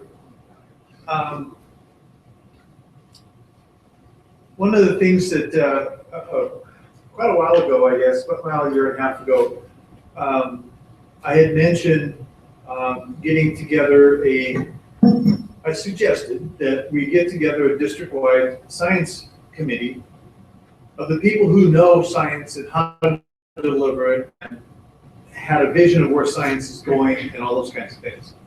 And the reason I had suggested that is because when we were doing the math adoption, I went to some of those meetings where the teachers were sitting there and trying to figure out, okay, here's how we're going to go, what kind of curriculum we need. And the one thing that was a constant is that they had a timeline that was hitting them square in the eyes. And that's when I thought, you know what? We were kind of a little bit rushed, kind of behind the curve a little bit in the math. So when next generation science standards, it's coming. I suggested then, why don't we get a committee together, K-12, of the people who know what needs to be done with science. And I don't see that committee anywhere. It's not only disappointing, it's kind of infuriating. I see us as being behind the eight ball already. You know, just because somebody suggested doesn't mean you have to do it. I get that. But, you know, this is coming. And the longer we have to prepare and get ready for it, and the same group could help us with implementation of STEM. They'd be here, they would be sitting here, and we would have had a completely different report. Second observation about the presentation. I'm a little surprised that our glowing example of what STEM can be is Delta Sierra. And I think anybody who has gone to Delta Sierra and has seen the total engagement of the kids, how can you not be excited and thrilled about what they're doing at Delta Sierra? And that is our example. And we say, oh, we're a data-driven district. Well, they're telling us that attendance is up, discipline is down, their grades in their other subjects are improving, they have connections with the school, they're excited about it, they're actually exciting their parents about what they're doing. And it kind of helps the dialogue between the student and parent. And I just don't get why we're not duplicating a success like that instead of ignoring it. So, oh yeah, I'm pretty disappointed in that. I don't know why we try to keep reinventing things. Now, I don't have a problem with the integration. I think that's great. There's nothing wrong with that. But there's also, when you integrate something into your existing curriculum, we were talking about it, Dr. Washer, that they have modules that the teachers will pull and put into their curriculum. Anytime you add something and they've got this much time to teach what they've got to teach, you add a module in there and it's something else, something new. If it's a quick lab, well, that's great. I think that emphasizes it. But what it doesn't give them is, it doesn't give them time to sit there and learn coding. It doesn't give them time to build a robot. It doesn't give them time to see the wonder of technology. So I'm just taken aback that when we have a great program, and I think some of the board members have seen it, and to see those kids totally engaged in what they're doing. And something that the principal told me I thought was very interesting. He said, when those kids are sitting there working on their hands-on project, he goes, you don't see a difference in socioeconomics. You don't see a difference in academic achievement, where they are academically. Those kids are working elbow to elbow, trying to create what they're trying to create. That is powerful. And that, Mr. Patrick, is kind of what you're talking about. They're going to be in manufacturing, they're going to be working, and if we don't spark these kids, we're going to lose them. The other thing that was kind of an overarching concern that I had with this presentation is that I don't really see where, okay, if we implement in middle school, and I'm a firm believer is we've got to get them science early. Absolutely. I'm all in favor of that. So it's this continuity of effort And what I don't want to see is that we start in the elementary, we give them a kind of a different kind of science feel and STEM kind of activities and CTE activities and all that in middle school, and then they go to the void of high school. Where are we talking high school stuff here? They're not even involved in the committee. I see that as a huge failure. So basically what this report is saying is that we've got, what, roughly 8,000 high school kids that seemingly aren't in the loop. They don't matter, or they're gonna have to wait. Well, they're gonna graduate soon. They can't wait for us as adults to get it to them. And I'm looking at this and I'm going, okay, well, 2016, what do we have for them? What are we giving them in 2016, 17? If it's here, I'm missing it because I don't see it. And, you know, we have a responsibility to give them opportunity. And sure, if there is something that's coming into the high school, you know, we'll probably have to say seniors get the first shot, because if they don't take it then, it's gone. They're going to be graduated and they're going to leave us. And then as we start growing the program, then we open it up to more and more students. But it's almost like, well, they're high school kids. Yeah, we'll get to them later. Well, you know, we don't have time for that. It's almost like they don't matter. They're not in the mix. And I find that absolutely inappropriate. Yeah, I'm not happy. I'm tired of waiting for us to provide what the kids need today. You know, I think the comment was made wonderfully, is that we've got to provide a workforce for not only our communities, but our country. Why do we keep importing workers? It astounds me. We've got to give them what they need. A couple of quick statistics, I guess. Between 2008 and 2018, the U.S. Department of Commerce predicts that STEM occupations will increase by 17%. All other occupations will grow by only 9%. Another one. Last year, the U.S. Department of Labor states that 15 out of the 20 fastest growing occupations require expertise in math and science. So, we've got all these other people all over the country telling us this is what we've got to do. And I just see we're behind the eight ball. Tell me if I'm wrong, please. I mean, I'm looking for this committee, and I was expecting to see elementary, middle, and high school. It's, I think we're really falling down on our responsibility. I really do. And I'll hold the rest of my comments for later. Sorry to be Debbie Downer, but this is not good. Any other comments from the board?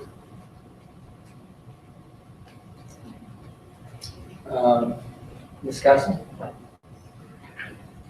Well, Mr. Patrick just left. It's always, I wanted to say, Mr. Patrick, thank you for talking to us. That was immensely valuable.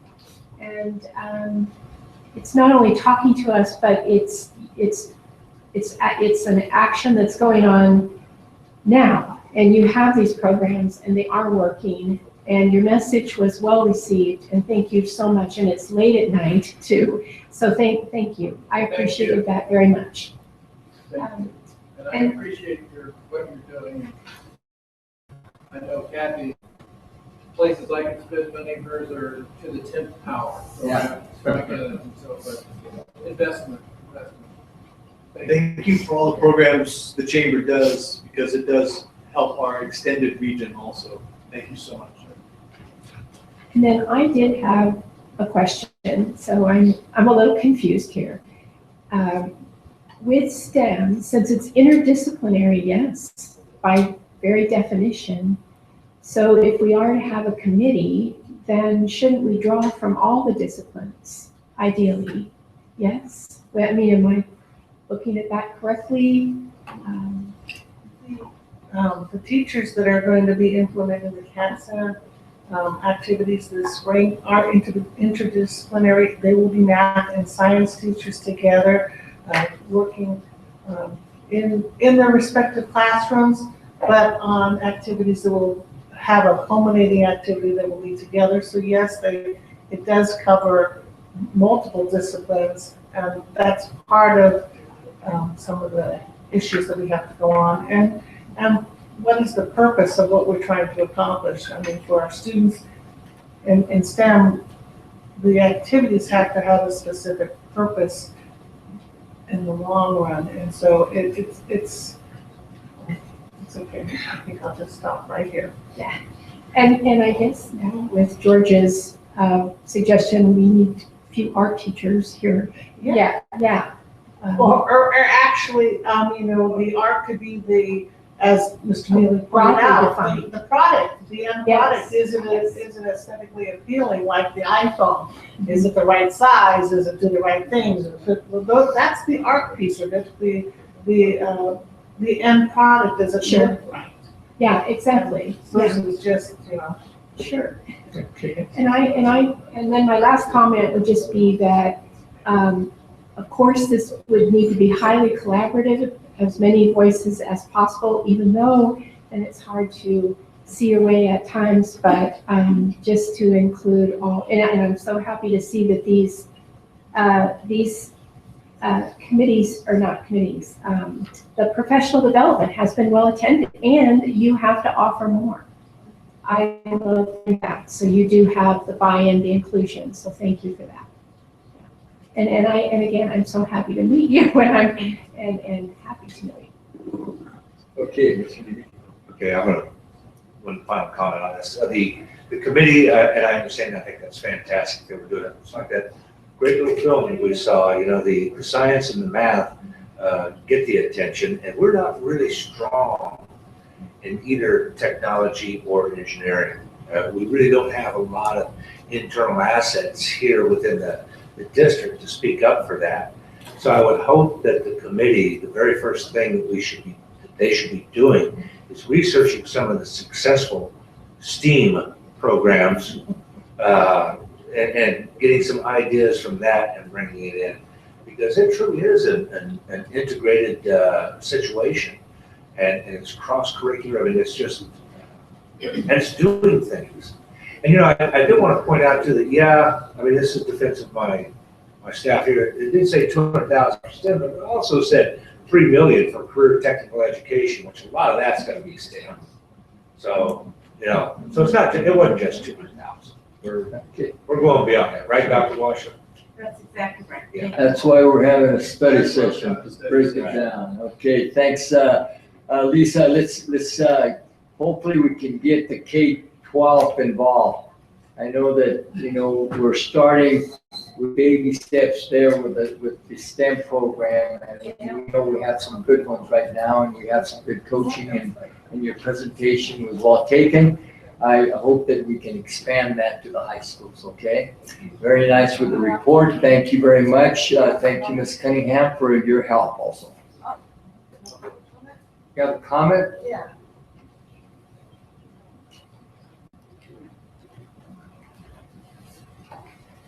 Dr. Washer and the board, and I have attended some of Shirley's professional development, and the group that I was sitting with, we were all middle school science teachers, and we're still pretty confused on how to implement, where this is going.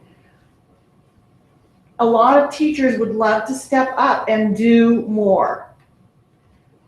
We would love to do, but I think what's holding us back is we don't feel confident that we have the expertise to turn around and teach it to our students. So we're really looking for very robust and specific professional development, not only on how to create STEM lesson plans, because they are different, and it is kind of really confusing, and there's many steps involved. But also just on hands-on things like If you want us to teach coding, we need the professional development and the time for us to learn to code ourselves.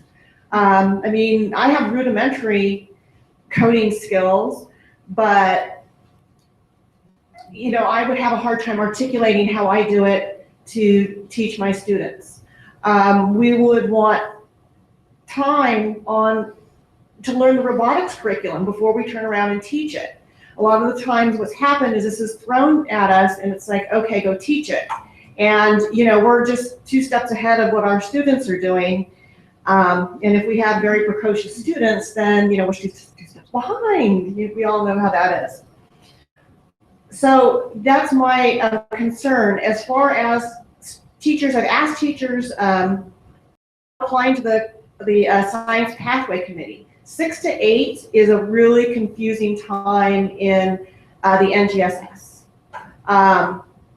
And that's why we have a committee starting there, because we have to decide, are we going to go integrated, or are we going to stay on subject specific, which is what we do now, earth science in 6th grade, life science in 7th, physical science in 8th.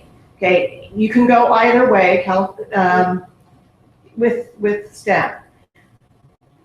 But the teachers that I talked to said that they want us to volunteer our time without compensation, and also, you know, the compensation is, well, you know, you get to have quote unquote time off to go to these conferences and we're covering your subs. And I'll tell you, as a science teacher, and with most subs not able to teach, that is not a positive. Okay, it sets me back in my curriculum. I have to find something that's easy to do for my sub, otherwise they won't do it. God forbid you want to do a lab, even the simplest lab in the world, they won't do it. Okay, so that's the issue that we have. My other issue is the same thing. Most elementary school teachers really don't teach that much science because they don't know, they don't feel comfortable. And if we're going to introduce more project-specific types of learning, we got to get them comfortable with that. So we have a huge hill to climb with the next generation science standards. Okay, I understand that it is going to be a huge shift for everyone involved, but we've got to get the buy-in and we've got to push it. I believe that if we don't do this, Lodi is not going to be the school district of choice in this area. People will move to other areas that have a better STEM program. Galt's really implementing STEM. It didn't hurt that they're the California Science Teacher Association president. She's going to be outgoing in a couple of months. Anyway, she's from Galt. Okay, she really got a lot of things moving there. So I don't know what else to say except that I think we're way behind the 8 ball. We're not investing enough in this, not only in the equipment we need, but in the education and the professional development our teachers need to make this happen. Okay, we can't just kind of, you know, toe around and dance around it. I think we're already behind, and I don't know how we're going to catch up, but we got to do it. And that's my 2 cents worth. Thank you. Okay, let's continue. Thank you. I know you want to get going, but because this is so important to our children. First of all, I would hope that at least at the high school level that we could offer next year a coding class, a robotics class, and a STEM class. It's just 3 classes that every high school student would have the opportunity before they go. Okay. Now, speaking to what Lisa mentioned is about staff development. If we decided that we were going to do something and do it early, we could give the teachers a stipend for working on that either during the March break or during the summer so that it's not impacting the regular classroom and we're moving them forward. The other thing is, and it's been done before, is that we have this great opportunity because we have a college close by called Delta College, and they offer a wide variety of classes. And we can allow our teachers for professional development and moving across on the salary schedule to go and take classes that are in engineering and coding and technology and some of the science backgrounds so that they feel comfortable with it. It costs us very little money. We don't have to organize it, and we have the resource. And this is a matter of if we have the will and we want to do what our community wants us to do, there are ways to solve those problems. But our kids can't wait 5 years or 10 years till we were 16 years. Our kids need this stuff now. And just like they were talking about, these are the jobs that our students need. Our community has told us that these are the kinds of things that they need, are skills that our kids need for manufacturing. And we know that biotechnology is going to be huge. There's a huge demand. I know at least one of the schools had biotechnology down in one of their plans. But at least at the beginning, we should say, okay, we're going to at least do this. So for every kid, and then boom, move forward. Without a plan, without a will to drive forward, and the courage to do so. I always say this to the students that I have, I cannot be the limit of where you go. And our experience and what we know cannot be the limit for the children. We have to let them move beyond us because they need to be beyond where we go. Thank you. Thank you, Susan. All right, continue on with the agenda. Board Advisory Committee reports. Thank you, Lisa and. Thank you. Yes, thank you. None? Future agenda items? None?